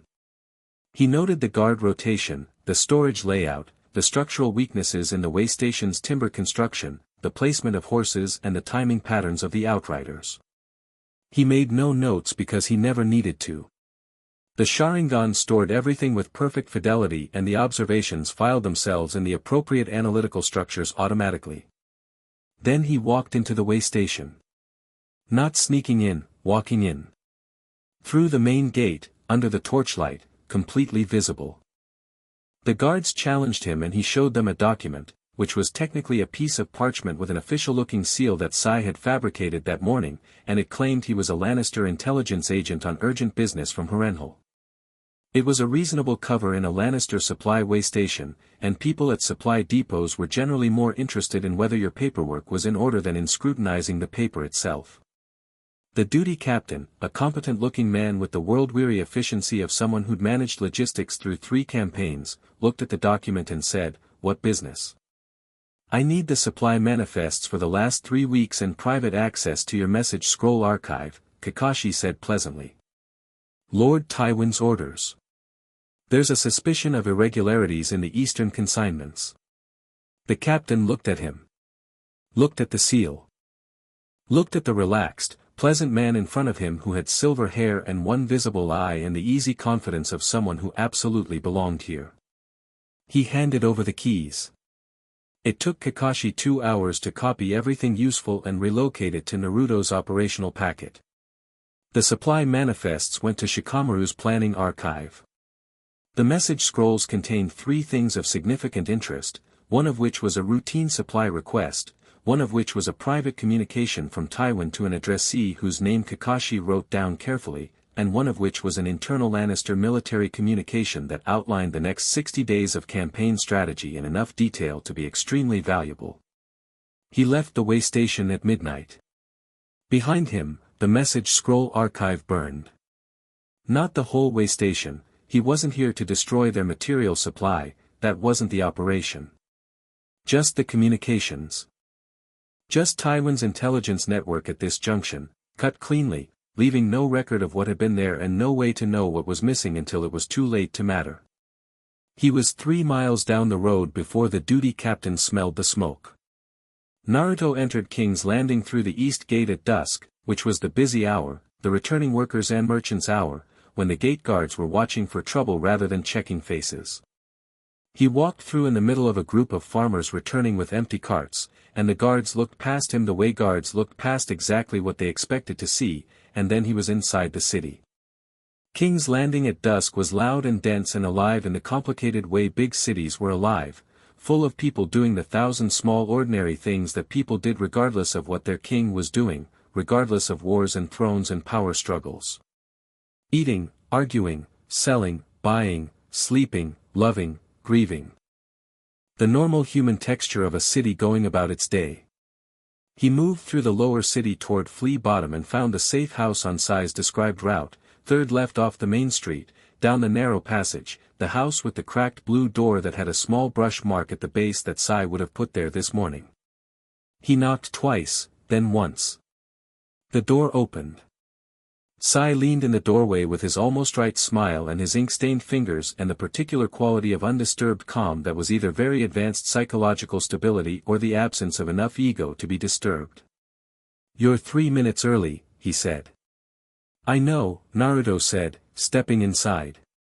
"Good to see you too." The safe house was a single room above a tanner's workshop, smelling of leather and tallow, warm from the small fire in the corner. At the table sat two people who were not Sai, a middle-aged woman with her arms crossed and the expression of someone who'd made a risky decision and was committed to it, and a young man who looked like her son and had the nervous energy of someone doing something brave for the first time. "This is Mira," Sai said. "And her son Edo. They run a message network in the lower city. They've been collecting and distributing information about Joffrey's court for months." He paused. "They contacted me 6 hours after I arrived. Their network is already aware of what's coming." Naruto looked at Mira. She looked back at him with eyes that had seen enough of King's Landing to have very few illusions left. "You're the one who put Clegane in chains," she said. "Yes. The small folk have been saying your name for a week," she said. "Not your name, they don't have your name. They've been saying the Wolf's Man, because the story attached you to the Starks somehow." She studied him. "You don't look like a demon." "I'm not." "No." She looked at his face. "At the marks. You look tired." He blinked, surprised by it. "Long trip," he said. "Sit down. Edo, get him food." She moved to the table and opened a document that was laid flat on it. "We've been preparing for 3 days since your man arrived. The network is ready. There are 42 people across 9 districts of the city who are primed to move when the signal comes, keeping people in their houses, directing them to safe gathering points, making sure the city watch posts are flagged." She looked at Naruto. "What's the signal?" "You'll know it," he said. "It'll be loud." "How loud?" "Very." He sat down and accepted the bowl Edo brought with genuine gratitude: hot grain, some meat, rough bread. He ate while he reviewed Myra's network document, and the warmth of the food was the most comfortable thing he'd experienced in 3 days. "When the signal comes, the city watch will go neutral within 2 hours. The gates will be open. There'll be no military force defending Joffrey's position in the city." He looked at Mira. "Your job is to make sure the people don't fill the vacuum badly. When Joffrey falls, people are going to want to celebrate and they're going to want revenge, and one of those is fine and one of them creates a massacre." "We know," Mira said. "We've been in this city a long time." Her voice had a particular flatness that said we have lost people to the difference between those two things. "What about after? Who governs the city?" "Stannis Baratheon will have ships in the bay," Naruto said. "He'll take the governance question. Whether he keeps the throne long-term is a political argument that doesn't get resolved tomorrow night." He looked at her. "Tomorrow night is just, Joffrey stops. Everything else is negotiable." "Joffrey stopping is enough," Edo said. He said it quietly, from the corner, and there was something in it that was very old for a young voice. Naruto looked at him. "How old are you?" 16. "What did he do?" Edo looked at the fire. Didn't answer. Mira said, simply, his father was a goldsmith. He made the mistake of making something beautiful that Joffrey decided he wanted without paying for. When Edo's father asked to be paid, Joffrey had him arrested. A pause. He died in the black cells. The room was quiet. Naruto finished his food. He set the bowl down and he was still for a moment, the same stillness from the camp in the Riverlands, the fire getting still before it gets big quality. Then he looked at Edo. "Tomorrow night," he said. "He stops." Edo looked back at him. Nodded once, jaw set, older than 16 in his eyes. Dawn plus 6 hours. The window opened. Kakashi cut the Lannister supply chain at 2 additional junctions while the main event was developing, moving through the Westerlands approaches like something between a ghost and a problem, dismantling the communication and supply infrastructure with the precise economy of someone who'd been doing this since before most of the participants in this war were born. By midday 3 of Tywin's major supply routes were severed and his intelligence network in the eastern approach had gone silent. Tywin would know something was happening. He wouldn't know what, which was worse. Sakura, in the city, went to the black cells. Not to free everyone, the black cells held genuine criminals alongside political prisoners, and the difference mattered. She went with the list Sansa had given her, names, cell locations, the political detainees who were there because they'd failed to be sufficiently submissive to Lannister authority. She moved through the black cell tunnels with a small chakra light and a mental map from Sansa's description, and she moved the heavy doors the way she moved everything heavy, which was with one hand and no visible effort, and she collected 8 people who were alive if not well, brought them up, and got them into Myra's network within an hour. The guards at the black cells had a difficult morning. Most of them decided, upon reflection, that they hadn't seen anything. Sai moved through the Red Keep's servant passages. He'd been in the Red Keep since early morning, having entered through an approach so indirect that it would have required a very specific knowledge of the castle's structural history to map, and he moved through it now with a brush and ink making small marks at specific decision points, not maps, specifically, but communications to himself in the visual language he'd developed, indicators for route and timing and signal. He had a complete picture of the Red Keep's internal guard deployment within 3 hours, and he sent it to Naruto in a message scroll delivered by a very fast bird and received on the rooftop of Myra's house. Naruto read it, filed the key points, and went to find Yano Slint. The commander of the Gold Cloaks was not a complicated man, which was useful. Slint's motivations were transparent and consistent, which made him predictable, and predictable men were manageable. He was at his post in the Gold Cloak barracks near the Gate of the Gods, doing the administrative work of a city watch commander with the slightly harried competence of someone who was good at middle management and had been elevated past its appropriate ceiling. Naruto sat across from him without announcement, which was possible because Naruto had walked through the barracks without anyone successfully stopping him, not through any jutsu but through the specific combination of confidence and purposefulness that made guards instinctively assume someone was supposed to be where they were. Slint looked up from his desk. He looked at Naruto. He looked at the door behind Naruto, which was closed. He looked back at Naruto. "Who are you?" he said. "My name doesn't matter," Naruto said. "What matters is that in approximately 14 hours, the Lannister military position in and around King's Landing is going to cease to be viable.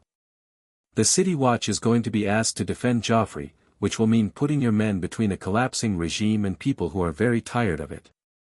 He paused. "That's a bad position for your men to be in." Slint stared at him. "If this is a threat, it's an offer," Naruto said. "Stand down tonight. Don't mobilize against what's coming. Keep your men at their posts for civil order, that's their legitimate function and it's what the city needs, but don't put them between Joffrey and the situation he's created." He leaned forward. "Stannis Baratheon will have ships in the bay by morning. He's not going to burn the city. He's going to govern it.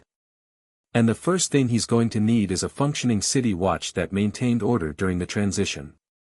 The commander of that watch is going to be," he looked at Slint steadily, "in a significantly better position than someone who died defending a 17-year-old boy's throne." The silence was the silence of a man who was not brave and not principled but was practically intelligent. "What if Cersei," Slint started. "Cersei is going to have a different conversation by tonight," Naruto said. "She's smart enough to know when the situation is resolved. I'm not here to hurt her or her family. I'm here to remove Joffrey from a position he shouldn't have and can't manage." Slint sat back. He was doing the calculation, and the calculation was not a long one. "How do I know Stannis will honor? Stannis is the most predictable man in Westeros," Naruto said. "He does what he says he's going to do and he expects the same from everyone else. Stand down tonight and don't fight against the transition, and Stannis will honor that. It's not generosity, it's that he needs a functioning city watch and he knows it. He stood. By tonight, Commander. That's the window. He left. Slint sat at his desk for a long time, and then he called his captains in and gave them a set of instructions that were officially about civil order management during a period of political uncertainty, and that effectively meant exactly what Naruto had asked for. Sansa arrived in the lower city at 3 hours past midday. She came in with the merchant cover, through the river gate with a cart and 2 guards who looked like cart guards and moved like shinobi, and she peeled off the merchant column at the first opportunity and moved through the lower city streets toward the cracked blue door. She'd been here before. She knew these streets. She'd walked them in a litter and in a crowd and once in terror with Sandor Clegane's hand keeping her upright, and the memory of all of those walks was present but not controlling. She moved through the memory of the city with the specific quality of focus that Naruto had shown her, not suppression, not denial, just, feel it and move anyway. Mira opened the door before she knocked. "You're Lady Stark," Mira said. "I'm Sansa," she said. "Is everything in position?" "Yes." Mira looked at her with the same assessment she'd given Naruto, and Sansa received it without flinching. "Your man is at the Red Keep already." "He's not She stopped, and something in her face did a small, private thing. "Is everyone in the network ready?" "Ready and waiting." Mira moved aside to let her in. "The Lannister soldiers in the city are on edge. Something's been happening to their communications all day, messages not coming through, reports not arriving. They're nervous without knowing why, which makes them worse than when they're angry. Nervous soldiers make bad decisions," Sansa said, sitting at the table. "We need them standing still, not reacting." She opened her coat and took out her parchment. "Tell me who in the network has direct contact with Lannister troop positions. I want those people moving in the next 2 hours." Mira leaned over and looked at the parchment and then at Sansa with something that might, in another woman's face, have been a smile. "Edo," she called. "Come meet the lady." The Red Keep at night had a particular quality of tension that Naruto registered the moment he went over the south wall, which was not through a gate, because the south wall had a guard rotation and a gate and the approach from the sea cliffs below had neither. He moved through the shadow of the King's Tower and into the servant passages that Sai had documented and mapped that morning, and the castle wrapped around him as he moved through it. He felt the guard deployments as chakra signatures, 30 in the outer keep, 12 in the corridors near the throne room, 8 at Joffrey's personal chambers. Cersei's signature was in the Tower of the Hand, sharp and controlled and awake, very awake, because Cersei had clearly been receiving reports all day about the things that were going wrong and was currently in the process of understanding what they meant. He paused at a junction in the servant corridors and sent his chakra sense wider. Tyrion Lannister. He'd felt this signature before, quick and unconventional, moving through the castle's side passages rather than its main corridors. There was an intelligence in it that he'd noticed and noted. Tyrion wasn't part of the problem tonight. He was actively part of the solution, as someone who'd been maneuvering against Joffrey's worst impulses from the inside for months. He found him.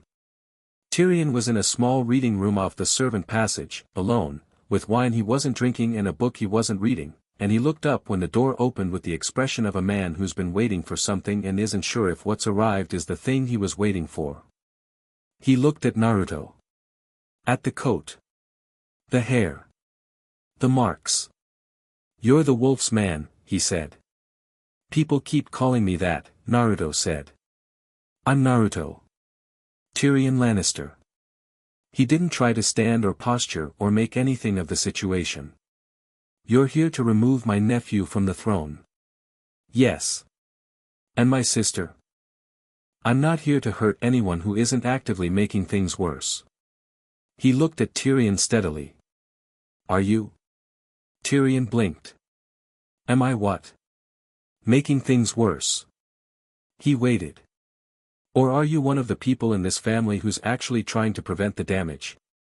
A long pause. Something moved in Tyrion's eyes, surprise, calculation, a specific vulnerability that came from being asked the right question in a place where right questions were rare. "I've been trying," he said carefully. "Within the considerable limits of my situation." "Then stay out of the throne room tonight," Naruto said. "Stay here, stay safe, and when this is over, be willing to help whoever's governing this city understand what they're dealing with." He looked at him. "You know this place. You know these people. That's worth a lot right now." Tyrion studied him. "You're not what I expected," he said. "Nobody says that," Naruto said, with his easy grin. "Everyone must say that," Tyrion said. "They do," Naruto admitted. "I'm going." "The throne room guard," Tyrion said quickly. 12 men. "The captain is named Lyle and he's genuinely loyal to Joffrey, not just employed. The others follow him." Naruto absorbed this. "Thank you," he said. He left Tyrion with his unread book and his undrunk wine and moved toward the throne room. The Iron Throne Room of King's Landing was everything its reputation suggested and then some. It was vast, absurdly, deliberately vast, the ceiling lost in shadow, the torchlight barely touching the upper reaches of the walls. The throne itself occupied the far end like a monument to someone's extremely complicated feelings about power, a mass of melted swords, jagged and asymmetric and genuinely uncomfortable looking, rising from a dais that elevated whoever sat on it above every other person in the room. Naruto stood in the doorway and looked at it for a moment. He'd seen what this throne had done to the continent. Villages burned. Small folk starved. Families torn apart. Men marching through winter on someone else's political ambition. All of it, for that. He walked into the throne room. The 12 guards were positioned at intervals, and they saw him almost immediately. He wasn't hiding, and the challenge came quick, 2 of them stepping forward with hands on sword hilts, and he stopped and looked at them. "I need to speak with Joffrey," he said. "Can you get him, please?" The guard captain, Lyle, was young and fierce and genuinely loyal in the way Tyrion had described, and he looked at Naruto with the professional hatred of someone whose job was to prevent exactly this. "You have until the count of 3 to explain yourself or I put a sword through you. My name is Naruto Uzumaki. I represent the Stark army and several allied forces who currently have the city surrounded." This was somewhat true, in the sense that things were moving in the right direction outside the walls, even if surrounded was a slight overstatement of the timeline. "I'm here to speak with the king about the terms of his abdication." Lyle drew his sword. Naruto sighed slightly. What followed was the most efficient thing any of the surviving guards would later attempt to describe, usually failing. He moved through the 12 men the way he'd moved through the Riverlands camp, but faster here, with less space and more obstacles, the throne room's geography turning from impediment to tool in a way that required you to understand movement in 3 dimensions and have control of your body precise enough to exploit it. He didn't hurt them badly, he chose pressure points and joint locks and positioning that put them down or held them without doing lasting damage, because they were men doing their jobs and they didn't deserve to be permanently broken for it. It took slightly under 3 minutes. When it was done, 12 guards were in various states of immobilization, and the throne room was quiet except for Naruto's steady breathing and the torchlight doing what torchlight did. He stood in the middle of the room and waited. Joffrey came, eventually, because Joffrey was the kind of person who, when threatened, sent 12 guards and then followed them to see what happened. He came with 4 more guards who were personal household, and he stood at the throne room entrance with the crown on his head and the petulant fury of someone discovering the world didn't respond correctly to his authority. He looked at the 12 guards and at Naruto and his face did something that moved through several stages rapidly. "Kill him," he said. The 4 household guards looked at the 12 men already down. They did not move. "Kill him," Joffrey said again, louder. "They're not going to," Naruto said. "And it wouldn't help if they did." He looked at Joffrey directly, across the length of the throne room. "No deference, no aggression. Just level. I'm not here to hurt you. I'm here because people are dying across this continent because of choices being made from that chair, and I need that to stop. Joffrey's face had settled into the cruelty mask he wore when afraid. You're a nobody. You're a peasant with tricks. You'll be hung for treason and your head will go on a spike and your witch bitch wolf wife will, don't, Naruto said. Just that. One word, quiet, and there was something in it that stopped Joffrey mid-sentence. Not fear. Not threat. Something that was simply not interested in what Joffrey was doing, that looked at the cruelty mask and saw the frightened boy underneath it and was addressing that directly. You're 17 years old, Naruto said. And you've been surrounded your whole life by people who taught you that cruelty is power and power is the only thing worth having. That's a terrible way to grow up. He walked toward the throne slowly. You're not a good king. You're not going to become one. That's not cruelty, it's just the situation. You don't have the tools. Nobody gave them to you. Joffrey stared at him. His hands had gone to the chair arms of the throne in the automatic grip of someone holding on to the only thing they have. I'm the king, he said. Smaller than his voice usually was. Not after tonight. Naruto stopped at the base of the dais, looking up at Joffrey in the chair of melted swords. You're going to step down. You're going to leave King's Landing with your mother and go somewhere that isn't a throne room, and you're going to live the rest of your life as something other than a king, and in time, he paused, and the next thing he said wasn't contempt, it was something stranger and more complicated, you might figure out who you actually are without the crown telling you. Joffrey's jaw worked. His eyes were bright with a specific kind of fury that was also the specific kind of fear that lived directly beneath it. Why aren't you afraid of me? Naruto looked at him for a moment. Because there's nothing about you to be afraid of, he said gently. There never was. And something in Joffrey's face, beneath the cruelty and the fury and the performance of kingship, broke. Not dramatically, not with tears or visible collapse. Just a small, private fracturing of something that had been held in a particular shape for a long time and no longer had the architecture to stay that way. He took the crown off. He held it in his hands and looked at it. Then he set it on the throne arm and stood, and walked down the dais steps past Naruto without speaking, past his immobilized guards without speaking, and out of the throne room. The 4 household guards looked at each other. Then at Naruto. Then they quietly followed their king out. Naruto stood alone in the throne room. He looked at the crown sitting on the arm of the iron throne, catching the torchlight, and he was quiet for a moment. Then he looked at the door. She was there. Sansa stood at the threshold of the throne room.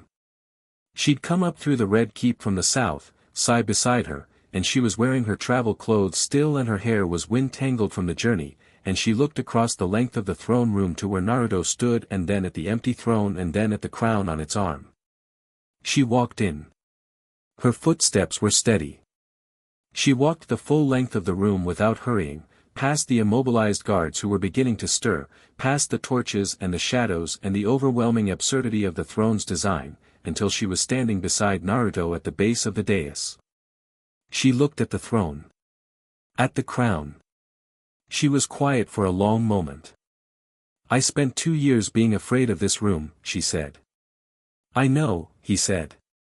It's just a room, she said. She said it for herself, not for him, finding the truth of it in the saying. It's just a chair. Yes, he said. She reached out and picked up the crown. She held it the way you held something you'd been afraid of long enough to finally see it clearly, examining it, taking it apart with her eyes, refusing to let it be larger than it was. Then she set it back down. He just left, she said. He just left. She turned to look at him. How did you? I just talked to him. He met her eyes.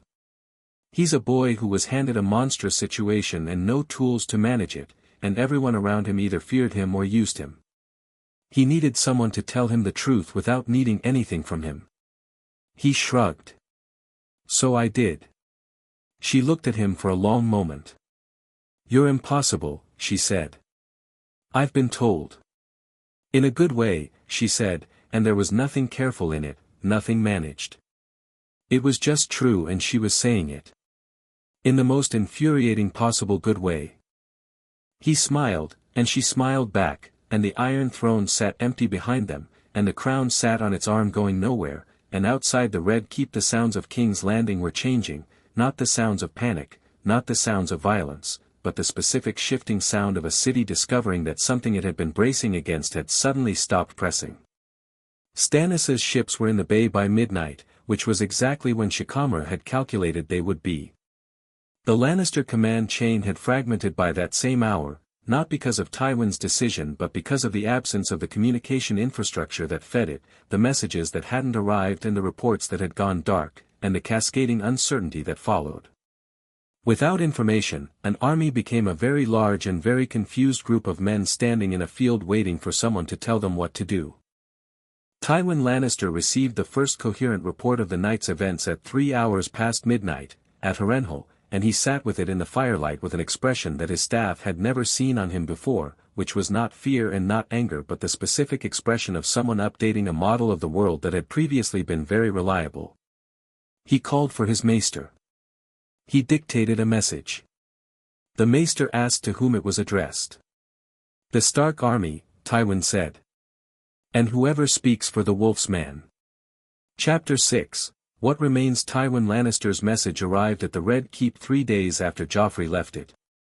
It was short. 8 lines. Written in Tywin's personal hand, which anyone who knew him understood was a deliberate signal. He didn't write his own messages unless the message was important enough to demand his direct authorship. The hand was controlled and sharp, each letter formed with the precision of someone who believed that even in small things, sloppiness was a kind of failure. It requested a meeting. Neutral ground. Naruto Uzumaki and whoever he chose to bring. Harrenhal's Great Hall, 3 days hence. Naruto read it twice. He set it down. Picked it up again. He could be stalling, Shikamaru said. He was at the table in the room that had been designated as their operational center in the Red Keep, not the Hand's chambers, which carried too much weight, but a smaller room 1 floor below that had good windows and 4 exits and had been cleared of everything unnecessary. He had 3 maps on the table and a fresh message scroll from Kakashi and the expression of someone who hadn't slept more than 5 hours in 3 days and wasn't planning to start now. Buying time to reposition his Western forces. He's not stalling, Naruto said. Tywin Lannister doesn't stall. He reassesses and acts. The message means he's reassessed. And you want to go? Of course I want to go. He looked at the message again. He wants to understand what happened. He needs to understand it before he can decide what to do next. That's not weakness, that's how he thinks. He gathers complete information before he moves. And if his next move is to try to remove you from the equation? Naruto looked up at Shikamaru with the expression he wore when people forgot the basics. Shikamaru held up a hand. I know, he said. I know. I'm required to raise it. I'll bring Kakashi, Naruto said. Tywin can make his assessment. Who else? Naruto thought about it. Sansa.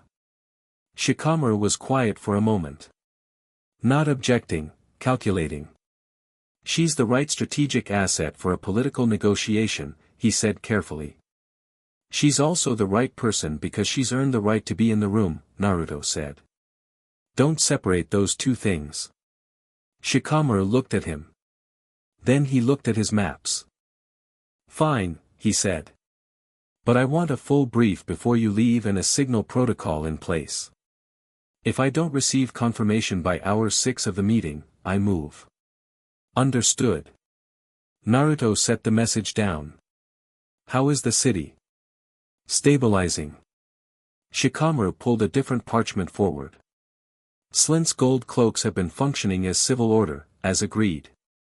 Stannis has ships in the bay and hasn't moved his soldiers into the city proper, which is the right call and also exactly what you told him to do, so he either trusted your counsel or reached the same conclusion independently. He paused. Probably both. He's not a man who acts on trust alone. The small council. Scattered. 3 members have sent ravens inquiring about new governance arrangements. One has apparently left the city entirely. Pycelle is still in his chambers doing what he apparently always does, which seems to be very little. He looked at another document. Varys is still in the city. I know. Naruto had felt his signature, that strange, slippery quality that moved like smoke between architectural gaps, the chakra of someone who'd spent decades making themselves difficult to find. He's been watching me since yesterday. He'll want to talk. He'll talk when he's ready. He's not a threat. He stood and stretched, pulling his arms above his head with the casual physical ease of someone who treated their body well and was thanked for it. What about the north? Rob's army? Still marching south. They'll reach the Riverlands proper in 2 days. Shikamaru looked at his figures.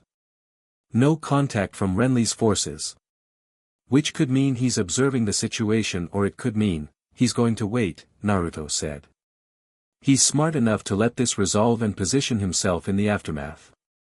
He looked north, through the window, toward the distant wall of the Red Keep above. Any word from the actual north? Shikamaru's expression changed very slightly. One raven. From Castle Black. From Jon Snow. He pushed the message across the table. Naruto picked it up. He read it. His face was still while he did. The message was from Jon Snow, and it confirmed what the earlier message had suggested, and it was considerably more specific, and specific was worse than general in exactly the way specifics always were. He set it down. I need to finish this, he said, and then I need to go north. I know, Shikamaru said. Finish it fast. Sansa was in the small courtyard off the servants' wing when Naruto found her. It was a quiet space, a square of sky above and stone below, a well in the center, a few sparse winter plants in pots along the walls that someone had been tending with stubborn optimism. She'd been spending time here in the mornings because the Red Keep's public spaces all had something wrong with them, some residue of what they'd been used for, and this one had been used for nothing more politically significant than laundry. She was reading Sai's updated reconnaissance document when he appeared at the archway, and she looked up with the directness she'd been developing, no more automatic composure as a first response, or at least less of it. Tywin wants to meet, she said. The message reached you. I asked to see all messages. She set the document down. He sent it in his own hand. Yes. He never does that. She looked at the well. He's afraid. Naruto sat on the well's edge across from her. He's not afraid. He's recalibrating. For Tywin, recalibrating and afraid are the same thing. She looked at him. He's never had to recalibrate before. Not like this. He thought about that. She was right, not about fear exactly, but about the experience of it. Tywin Lannister had spent his entire life being the piece on the board that other people had to adjust to. And now something had arrived that moved in a way he hadn't accounted for, in a pattern he couldn't map, and the fact that he was sending a message rather than a sword meant he understood the sword wouldn't work. I want you in the meeting, he said. I know. She folded the document carefully. I've been thinking about what he needs from it. What does he need? To understand what you are, she said. Not what you can do, what you are. Your motivations, your limits, your intentions for Westeros after this. He needs to build a model of you so he can plan around you. She looked at him steadily. If you give him what he needs, he'll accept the new situation. He won't love it. He won't perform gratitude. But he'll work within it because he's a pragmatist before he's anything else. And if I don't give him what he needs? Then he'll spend the next 20 years trying to find the angle. She paused. Don't withhold. With Tywin, transparency is the more dangerous weapon. He doesn't know how to fight honesty. He's never needed to. Naruto looked at her. How long have you been working that out? Since the message arrived. She half smiled. I had the morning. He shook his head slightly, and there was something in his expression that was warm and specific and didn't bother hiding itself. "Okay," he said. "You, me, and Kakashi. 3 days." She nodded. "Then, my mother wants to come." "Your mother isn't, I know." I told her. She looked at her folded document. "She's been strange since King's Landing. Since the throne room." A pause. "She keeps looking at me like she's seeing something she missed." "She didn't miss it," Naruto said. "She just didn't have enough room to show it." "Different thing." Sansa was quiet. He waited, because he'd learned her silences, which ones were working through something and which ones were done. This was the former. "She apologized to me," she said quietly. "For King's Landing. For the things that happened to me there." She said, she stopped. She said she should have found a way to get me out sooner. That she knew what the situation was and she didn't move fast enough and that it cost me and she's sorry. "What did you say?" "I said I knew." She looked at the winter plants against the wall. "That's the truth. I always knew she loved me. I just needed the words." She looked at Naruto. "You made that happen." "You made that happen," he said. "I just moved some obstacles." She held his gaze. There was something in the moment that was full and quiet and didn't need to be described to itself. Then she stood, straightening her coat. "I'll be ready to leave at dawn in 3 days, she said. "Someone should tell Kakashi." "He already knows," Naruto said. "He figured out the itinerary yesterday." She paused. "He knew before we did." "He usually does," Naruto said. "It's irritating." She made a sound that was fully a laugh before she caught it, and then didn't fully catch it, and the sound of it in the quiet courtyard was the best thing that had happened in the Red Keep since before anyone could remember. The ride to Harrenhal took 2 days. Harrenhal was a castle designed by someone who believed in excess as an architectural principle, 5 enormous towers, half of them fire-cracked and leaning from the dragonfire that had shattered them 3 centuries past, walls built to impress rather than function, everything about it on a scale that made the people inside it feel deliberately small. Tywin had made his headquarters in the least damaged tower, which said something about his practicality. They were received at the gate without incident. The Lannister soldiers on the walls watched Naruto with the specific quality of attention that people gave someone they'd been told many contradictory stories about and were trying to reconcile into one. Naruto watched them back, unconcerned. The Great Hall of Harrenhal was enormous and cold and lit by fires that didn't quite manage to warm the space they were supposed to warm. Tywin Lannister was already at the table when they entered. He was exactly as described and then more so. The gold and crimson was immaculate despite the surroundings. The face was what a mountain's face would be if a mountain had decided to develop opinions. He looked at the 3 of them as they entered, a comprehensive, unhurried assessment that moved from Kakashi to Sansa to Naruto and registered each of them at whatever value he'd assigned, and then he sat back in his chair slightly, which was a power signal from a man who made everything a power signal. "Lady Sansa," he said first. Acknowledging her, Naruto noted. He'd known she'd be coming and he'd had an opinion about it before they walked in, and leading with her name was a way of projecting that he wasn't surprised by her presence. Tywin was never surprised, or never showed it, which amounted to the same thing. "Lord Tywin," Sansa said. Her voice was level and her back was straight and she looked at him with the court-trained composure that had kept her alive in this man's family's house for a year, except now underneath the composure was something entirely different, not fear holding still but choice standing firm. The difference showed, and Tywin registered it. He looked at Naruto. "Sit," he said. They sat. For a moment, Tywin just looked at him. He was doing the same thing Naruto had done, assessing, categorizing, building the model. Naruto let him. He sat easily with his hands on the table and returned the look without challenge or submission, just presence. "You ended the war," Tywin said. "The active military phase of it," Naruto said. "The political resolution is still in progress. In 4 days. A pause. One man. 6, Naruto said. My team. 6 people. Tywin's voice was flat with the effort of remaining flat. 40 years of Lannister military dominance, dismantled by 6 people in 4 days. The dominance was already undermined, Naruto said.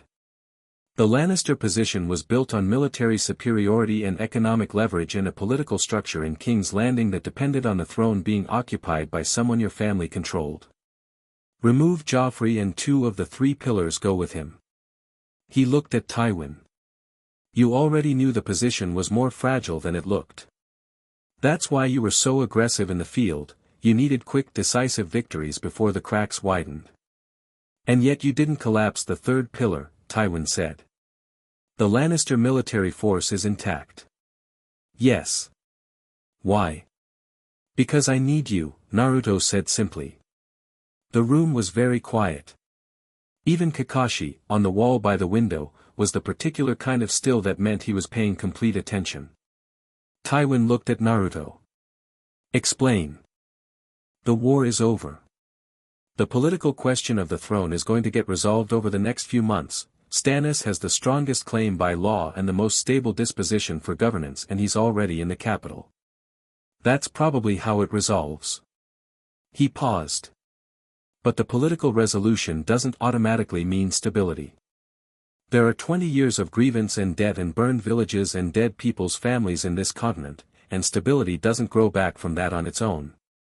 It needs architecture. Tywin was listening with complete attention. The only house in Westeros with the resources, the administrative machinery, and the experience to help build that architecture is Lannister, Naruto said. Not because I like it, I don't particularly, but because it's true. Your gold built this continent's economic structure. Your administrative systems run half the kingdom. You have people who know how to make large complex things function. He met Tywin's eyes. I'm not here to destroy the Lannister house. I'm here to tell you that its continued value to this continent depends on it functioning as a building tool rather than a weapon. The silence this time was different. It had thought in it. You're asking me to accept the loss of the throne, Tywin said. I'm asking you to accept the loss of Joffrey's throne, Naruto said. Which was never stable and which you knew was never stable. You were buying time with it, trying to maneuver into a better position before the inevitable challenge came. The challenge came faster than you planned, in a form you couldn't plan for. He shrugged. The game changed. I'm offering you a different game. Tywin's jaw moved very slightly. And what does Lannister gain? Legitimacy, Sansa said. Tywin turned to look at her. She held his gaze with the steadiness of someone who decided they were done being afraid of him. The Lannister name has spent the last 2 years being associated with cruelty and manipulation and a boy king's public sadism, she said. The small folk hate you. The minor lords fear you. The great houses tolerate you because they have no choice. She folded her hands on the table. But the Lannister house is 1,000 years old and it has produced capable leaders and genuine administrators throughout its history. That history exists. The question is whether the name recovers toward it or continues away from it. A pause. Help rebuild what this war broke, and in 10 years the name means something different. That's worth more than any throne. Tywin studied her for a long moment. It was the look of a man encountering something he didn't have an existing category for, and processing it with the thorough care that thoroughness demanded. You were a hostage in my family's household, he said. Yes, she said. And you're offering me a political future. I'm telling you the truth of the situation, she said. What you do with it is your choice. The silence ran for 30 seconds, which in a room with Tywin Lannister in it was a very long silence indeed. Then he said, to Naruto, what are the terms?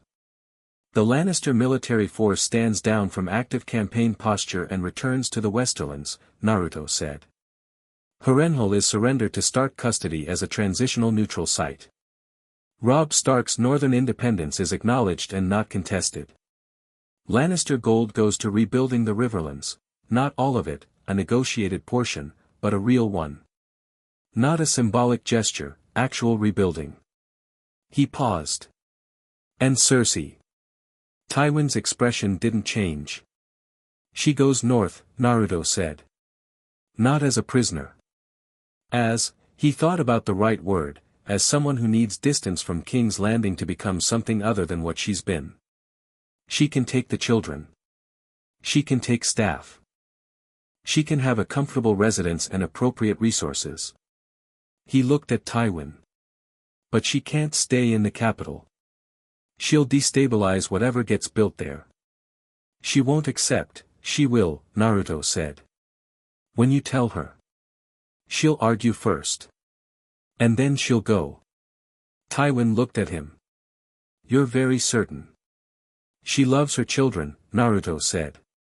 More than the throne, more than the game, more than you. If going north means they're safe and she's with them, she'll go. He paused. Tell her they need her. It's true. Something moved in Tywin's face. Something private and deep and almost invisible, the kind of thing that leaked through even the most controlled expressions when the right nerve was touched. He looked at his hands, flat on the table. Jaime, he said. Is in Robb Stark's custody, Naruto said. That's a separate negotiation. Not my lane. Tywin looked at him. Not your lane, he repeated, with a flatness that might have contained something dry and almost wry at its very edge. You've dictated the terms of a continental war settlement and Jaime Lannister is not your lane.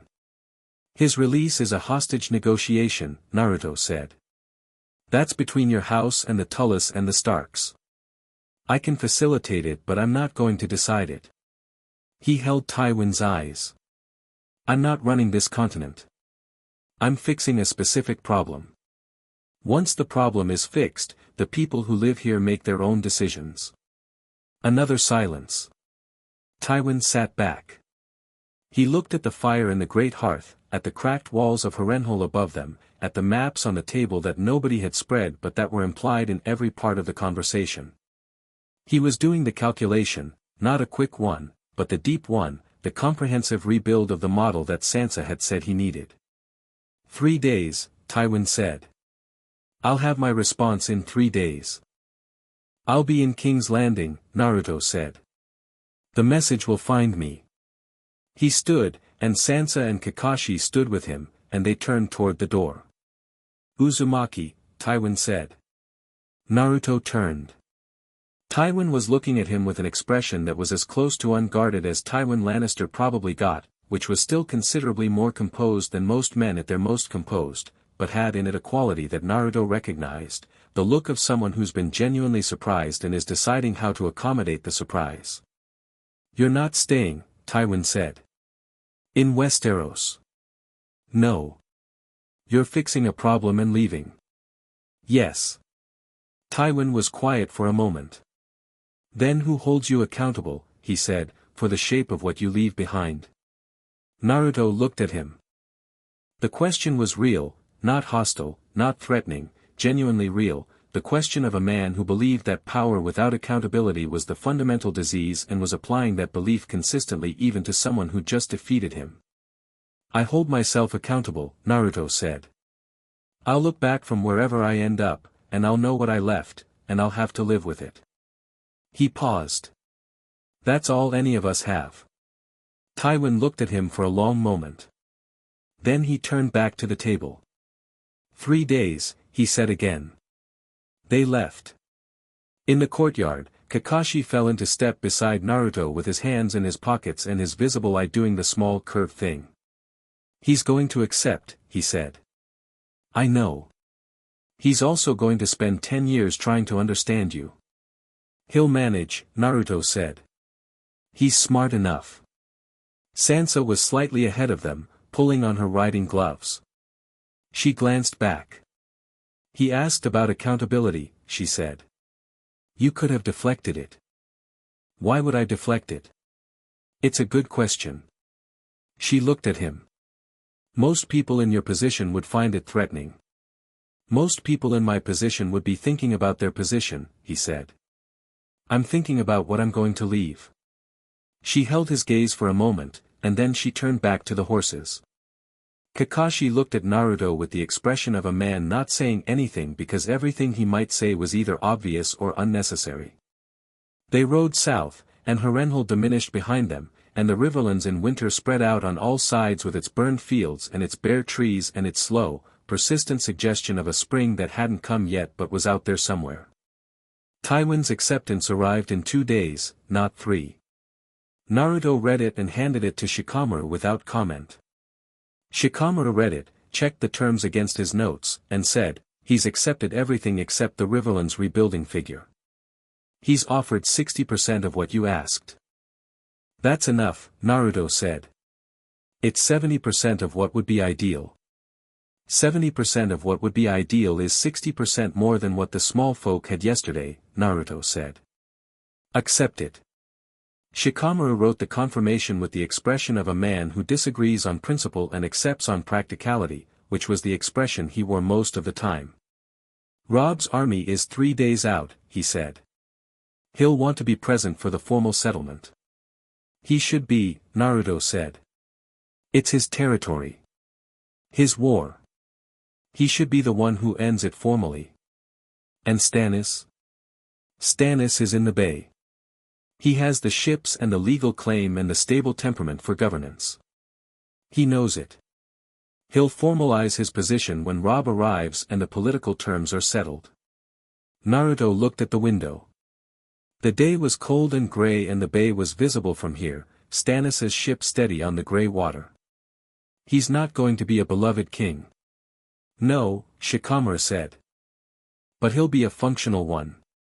Which is what this continent needs right now." He paused. "More than love, they need someone who shows up and does the work." Shikamaru looked at him. "You know that's also a description of you." "Don't," Naruto said. "I'm just noting, don't." Shikamaru turned back to his papers, something in his expression suggesting he found this avoidance mildly amusing. "The dimensional study," he said, changing the subject with the clean practicality he applied to everything. "I've been working with the ambient chakra patterns here. The transit mechanism is theoretically reversible if we can recreate the specific frequency signature that caused the original breach." Naruto was quiet for a moment. "How long?" "Weeks. Maybe a month." He looked at his notes. "We need components that don't exist here, which means improvising. Sakura's been helping with the energy mapping. She thinks the resonance in the God's Wood at Winterfell is close enough to the required base frequency to use as an anchor." He paused. "We'd need to go back north." "After Rob arrives," Naruto said. "After the settlement is signed. Then we go north." "And the wall?" Shikamaru said. "The wall is part of why we go north." Shikamaru put his pen down. He looked at Naruto with the quiet attention he reserved for things that mattered. "You know I'll follow you wherever the operation requires," he said. "The team will. But what you're talking about with the wall," he paused, "that's not our war." "I know. We could go home." "Leave them with what?" Naruto said quietly. "With a political settlement that took a week? With a continent that's still in winter with burned granaries and a threat coming from the north that will undo everything in 5 years if nobody does anything about it?" He looked at Shikamaru. "You know I can't do that." Shikamaru was quiet for a moment. Then, "I know," he said. "I know you can't." He picked up his pen. "I'll adjust the timeline." Rob arrived at King's Landing at the head of his army on a gray morning with the Stark direwolf banner snapping above the column. Naruto met him at the gate. They stood for a moment, these two men who'd known each other for 3 weeks and had covered the distance that some men took years to cover, and Rob looked at the city and at Naruto and at the bay beyond the walls where Stannis' ship sat at anchor. "It's really over," Rob said. "The loud part," Naruto said. "The quiet part is just beginning." Rob looked at him. "That's not reassuring." "It's not meant to be," Naruto said. "The loud part is easier. It has clear objectives and clear enemies and clear success conditions. The quiet part is just work. Every day, just work. He paused. But the work is worth doing. Rob's expression settled into something that was its own kind of resolution, not triumph exactly, something more serious and more durable. My father wants to see you, he said. When the settlement is done and the formal councils are finished. He has something he wants to say. I know what he wants to say. He's going to say it anyway.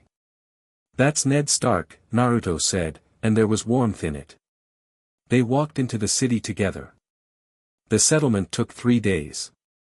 It happened in a great hall of the Red Keep, which had been cleared of everything Lannister and not yet filled with anything else, which gave it the quality of a room between its identities, which was appropriate.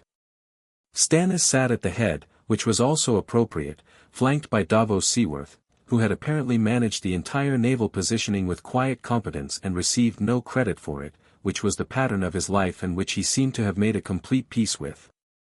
Robb sat across from Stannis. Ned beside Robb. Catelyn beside Ned.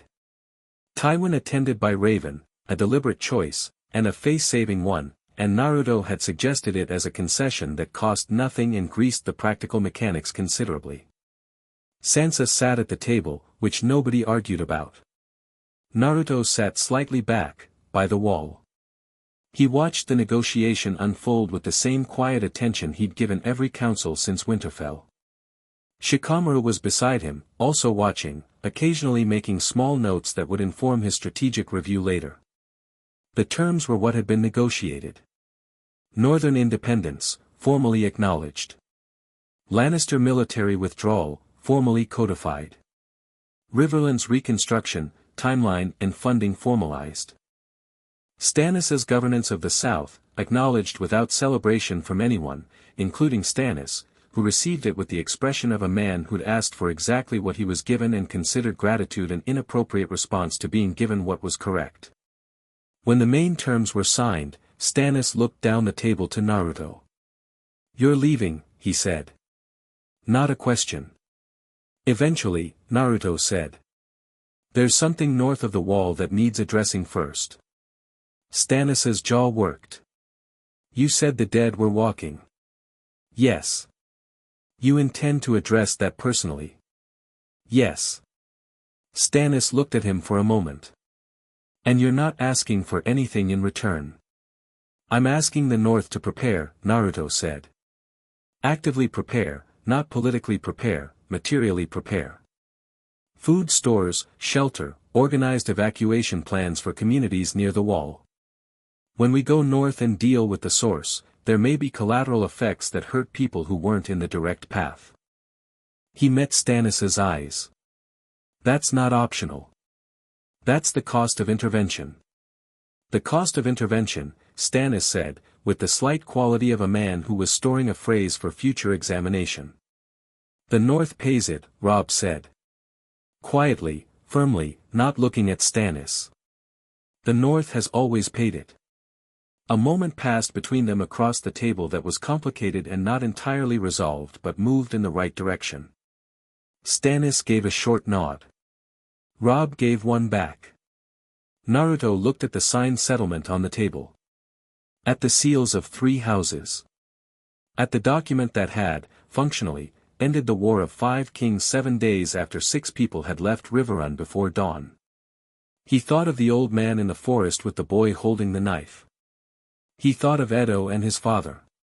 He thought of the burned villages and the smoke columns. He thought of the baby sleeping against its mother's chest with total unconcerned trust. He thought, this is what it was for. Ned found him in the God's Wood of the Red Keep. The Red Keep had a small God's Wood, nothing like Winterfell's, no heart tree, just a few old weirwoods in a walled garden that felt more maintained than ancient. But the energy was there, that same old slow presence, and Naruto had formed the habit of spending time near it in the evenings when the day's work was done. Ned came in without announcement, which told Naruto the visit was personal. He sat down across from him with the ease of a man who'd spent enough time in God's woods to be comfortable in them, and he was quiet for a moment. Robb told me what you said to him, Ned said. At the gate. About the quiet part being work. It's true. Yes. Ned looked at the old weirwood. He listens to you. He listens to himself, Naruto said. I just occasionally say the thing he's already thinking in a way that makes it easier to commit to. Ned's mouth moved. Almost a smile. You know what I want to say. You want to thank me, Naruto said. And I'm going to tell you that what I did was something I chose to do freely for reasons that had nothing to do with obligation or your hospitality or anything you owe me. Which means the debt you're trying to acknowledge doesn't exist. He looked at Ned. You gave me food and a room and a map when I fell out of the sky. That's already more than even. Ned was quiet. Sansa, he said. Yes. She's not the same person she was before King's Landing, Ned said. She's, the girl who left Winterfell and the woman in that settlement room are the same person but, he stopped. She grew into something harder. I don't mean that as a quality judgment. I mean it as an observation. She's strong in a way that the life she had before wouldn't have built. Yes, Naruto said. What I'm trying to say, Ned said carefully, is that she's grown into herself. And I see the way she is with you. He looked at Naruto directly, the full gray-eyed weight of Ned Stark's attention. I see it. I know you do, Naruto said. She's my daughter. I know. I'm not going to make this a negotiation. I'm not going to lay terms. He was quiet for a moment. She's been through enough of people putting conditions on her. Another pause. I just want to know your intentions are honest. I told her mother, Naruto said. I'll tell you the same thing. I don't have a plan. I don't make plans about people I care about. Plans about people are how you turn them into pieces of something rather than someone you're actually present with. He met Ned's eyes. What I have is honesty and consistency. Whatever she wants from me, I'll give it honestly. Whatever she doesn't want, I'll respect. Everything I do will be toward her being exactly who she is in the best possible version of her life. He paused. That's all I have. I think it's enough. Ned studied him for a long time. The god's wood was quiet around them. The old weirwood moved very slightly in the evening air. You're going north, Ned said. To the wall. Yes. And after that, you go home. A pause. If we can open the rift, Naruto said. Yes. And she stays here. He was quiet for a moment. That's her choice, he said finally. Not mine. He looked at the weirwood. I've thought about it. Obviously I've thought about it. There's no version of it that doesn't cost something. He looked at Ned. But whatever she decides, it'll be her decision, freely made, with all the information she has. Ned looked at him. She'll miss you, he said. Whatever she decides. She'll miss you. I'll miss her, Naruto said. Simply. Not performing the emotion, not managing it. Just saying the truth of it. Ned nodded slowly. He stood. He put his hand on Naruto's shoulder for a moment, not a formal gesture, just the brief physical contact of one person acknowledging another's reality, and then he turned and walked out of the god's wood. Naruto sat with the weirwood and the evening air and the old slow presence for a long time. She found him there an hour later. She'd known where he'd be, she'd started learning his habits the way she'd learned the habits of everyone she cared about, the small reliable patterns that made a person knowable. Evening, God's wood, when something needed sitting with. She sat beside him. Closer than the first time in Winterfell's God's wood, when Ghost had been the bridge between them. Just beside him, naturally, without calculation. My father talked to you, she said. Yes. And? He's a good man, Naruto said. She looked at the weirwood. You're going to the wall. Yes. And then home. She said it evenly. Testing how it felt to say it out loud, the same way she'd tested the weight of the crown. "If the rift opens," he said. "Yes." The evening was very still. The Red Keep sounds were distant and muffled here. "I've been thinking," she said, "about what I want." "What do you want?" She was quiet for a moment. "I want to rebuild the North," she said. "I want to be part of what comes next here. I have work to do, real work, the work you and Shikamaru kept saying this place needed after the loud part was over. The quiet part." She paused. "I'm good at it. I know I'm good at it." "You're extraordinary at it," he said. "I want to do it," she said. "I want to be the person who does it. Not someone's wife or someone's symbol or someone's pawn." She turned to look at him. "I want to be myself doing the work I'm capable of." "Yes," he said. "That's what you should be." She held his eyes. "That doesn't mean," she stopped. Started again. "What I feel about you is separate from what I want for my life. They don't have to cancel each other out." "No," he agreed. "They don't. But you're leaving." "I might be leaving," he said. "Shikamaru says possibly a month before the rift is stable enough. Possibly longer. And the wall situation isn't," he paused, "it's not simple. It might not be quick." She looked at him for a long time. Then she said, quietly, "When you go back to your world, what do you leave here?" The question landed full and deliberate, and he received it that way. "I leave the continent in better shape than I found it," he said. "I leave Rob with a kingdom he can build. I leave your father with his family intact and the North free." He looked at her. "I leave you," he stopped. "I leave you exactly where you should be. In the room. At the table. Doing the work." He paused. "Which is not nothing.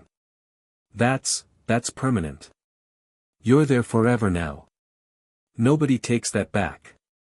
Her eyes were bright and she was keeping her composure with the particular effort that came from choosing to, not from habit. "And what do you take with you?" He thought about it. "The memory of this place," he said. "Of the people in it." He looked at her. "Of you." She exhaled. It wasn't a performance, just a breath that had a lot of other things in it.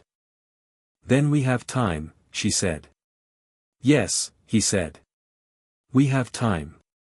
She turned back to the weirwood, and he did too, and the evening deepened around them, and neither of them wasted the time they had by spending it worrying about what came after. They went north a week later. Rob rode with them to the edge of the Riverlands, and the parting had the particular quality of goodbyes between people who'd moved through something significant together and knew they'd carry the mark of it. He and Naruto clasped hands and held them for a moment, and Rob said, "If you ever find your way back," and Naruto said, "You'll be the first person I look for," and Rob nodded and turned his horse south. Ned rode with them to the neck. He rode beside Naruto for most of the day, and they talked about the wall and what John's messages had described, and about the preparations the North was making, and about the spring that would eventually come, and about the small practical details of rebuilding a region that had been at war. They talked like men who'd covered enough serious ground together to be comfortable on the lighter stretches. At the neck's edge, Ned stopped. He looked north, toward Winterfell and beyond, toward the wall, toward whatever was waiting there. Then he looked at Naruto. "Come home from it," Ned said. The same words Sansa had said at the Riverrun gate, the same distillation of the only request that mattered. "I intend to," Naruto said. Ned turned his horse and rode back the way he'd come, and Naruto watched him until the distance swallowed him. Sansa was beside him. She'd been riding at the column's middle, talking to Sakura with the focused interest of someone who discovered a new mind to learn from and was making the most of available time. She came forward now and stopped her horse beside his. She looked north. "The wall," she said. "The wall," he confirmed. She looked at his profile. "Are you afraid?" He thought about it honestly. "Of what's beyond it?" "No." He looked at her. "Of what it costs?" A little. But that's the useful kind. She nodded slowly. She gathered her reins. Then let's go, she said. He looked at her, this woman who'd survived a court and a war and everything that had been done to her and had built herself into something that no one had done to her, something she'd made from the raw material of her own intelligence and will and the stubborn persistence of someone who decided that what the world had told her she was didn't match what she actually was. He thought, I am very glad Ghost found me. Let's go, he said. They rode north. The wall rose ahead of them 3 days later, 700 feet of ancient ice standing at the edge of the world, old beyond reckoning, breathing cold air in sheets that hit you like a physical thing. Jon Snow met them at Castle Black's gate, and he was his brother's face remade in different emotional weather, and he looked at Naruto with the eyes of someone who'd been waiting for exactly this and wasn't sure whether to be relieved or terrified. It's bad, Jon said. Tell me, Naruto said. Jon told him. It was as bad as the messages had suggested and worse in some of the specific details, and Naruto listened to all of it standing in the cold at Castle Black's gate with his hands loose at his sides and the wall behind Jon rising into the sky like the world's largest held breath. When Jon finished, Naruto was quiet for a moment. Then he looked up at the wall. At the ice, 7 centuries old and more, built by the hands of people who'd faced this before and had done the only thing available to them, which was build the biggest thing they could think of and hope it held. He thought about the nature of evil he'd faced in his own world, not mindless evil, not chaos for its own sake, but the specific terrible logic of something that believed it had the right answer, that had decided the solution to pain was the elimination of the capacity for it. He thought about what it cost to face something like that and what it gave you afterward, if you survived. He thought about a 9-tailed fox who'd been his enemy and became his brother and whose absence still rang in him like a struck bell in an empty room. He thought about Sansa standing at the Riverrun gate with her parchment and her spine straight and her voice level, and he thought about everything she'd survived and everything she was building, and he thought, this world deserves the chance to build. Kakashi, he said. Ready, Kakashi said, from somewhere behind him. Sakura. Ready, Sakura said. Shikamaru. A sigh. Troublesome. Ready. Sigh. Ready, Sai said, pleasantly. He felt Sansa's presence at his shoulder.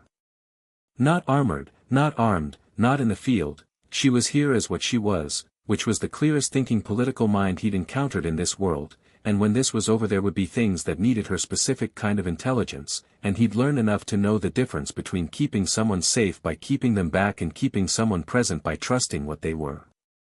She didn't say anything. She was just there.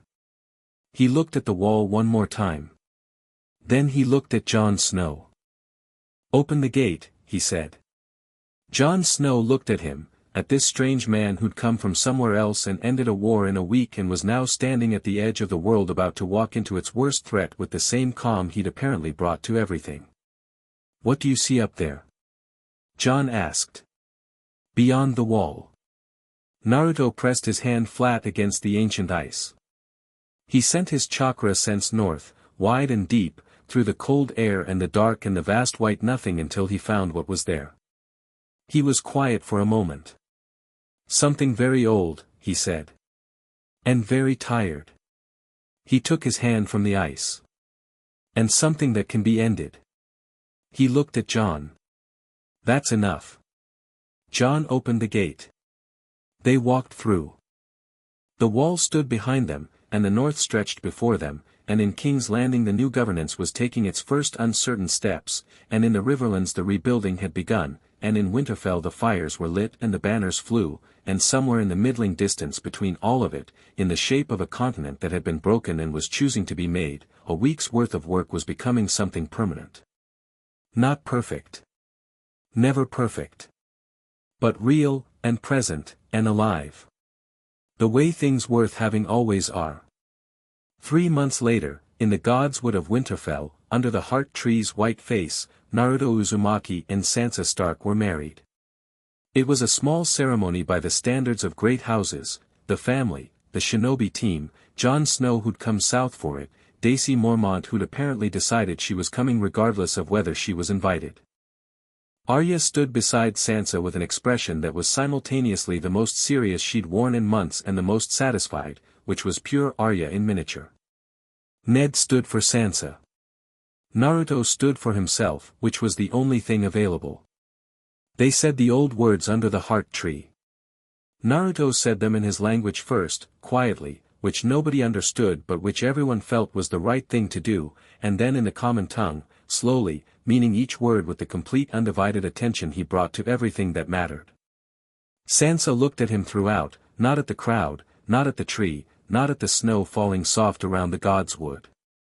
At him. When it was done, Arya made a sound that she immediately claimed was not a sniffle and which was absolutely a sniffle, and Robb looked at the sky for a moment with bright eyes and then cleared his throat and said something about the feast, and Catelyn held Sansa's face in her hands for a moment and said something that was just between them. Kakashi said, from somewhere behind Naruto's shoulder, "Congratulations." In the tone he used for everything, which managed to be both completely sincere and completely ironic simultaneously.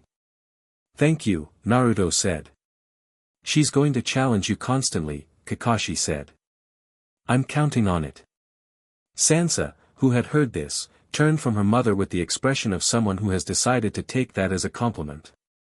"Ready?" she said to Naruto. He looked at her.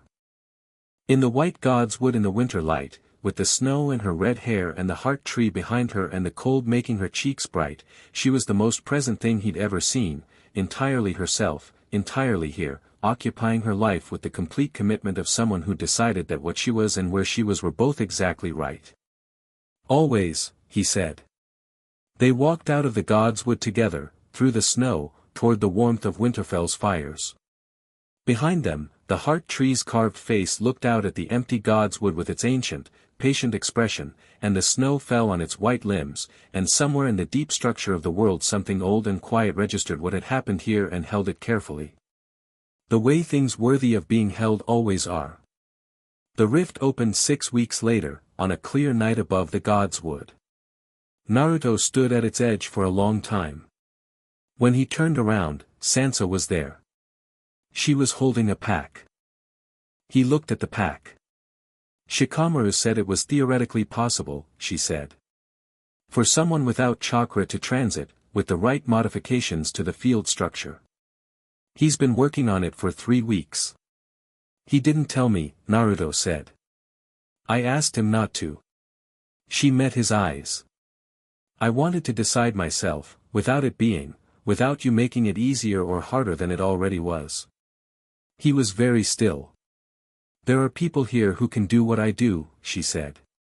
"Robb is steady. My father is here. My mother. Arya." A pause. "The north is going to be fine. Sansa, I want to see your village," she said. "I want to meet Kakashi's dogs and eat Ichiraku ramen and understand the world that made you." She looked at him steadily. "And then I want to decide what comes next with all the information I have. Same as I always do." He looked at her for a long moment. "It's a different world," he said. "So was this one," she said. "When you fell into it." He reached out and took her hand. She held it. "Shikamaru," Naruto said, to where Shikamaru was inevitably standing just outside the god's wood entrance. "Field is stable for approximately 4 minutes," Shikamaru said. "I'd move." They moved. The rift closed behind them. The god's wood was quiet. Ghost sat under the heart tree in the snow and looked at the empty space where they'd been, and then at the sky, and then lay down with her head on her paws and closed her pale eyes. The snow fell. The fires of Winterfell burned warm behind the walls. And the world, newly made and still finding its shape, breathed carefully forward. Into whatever came next.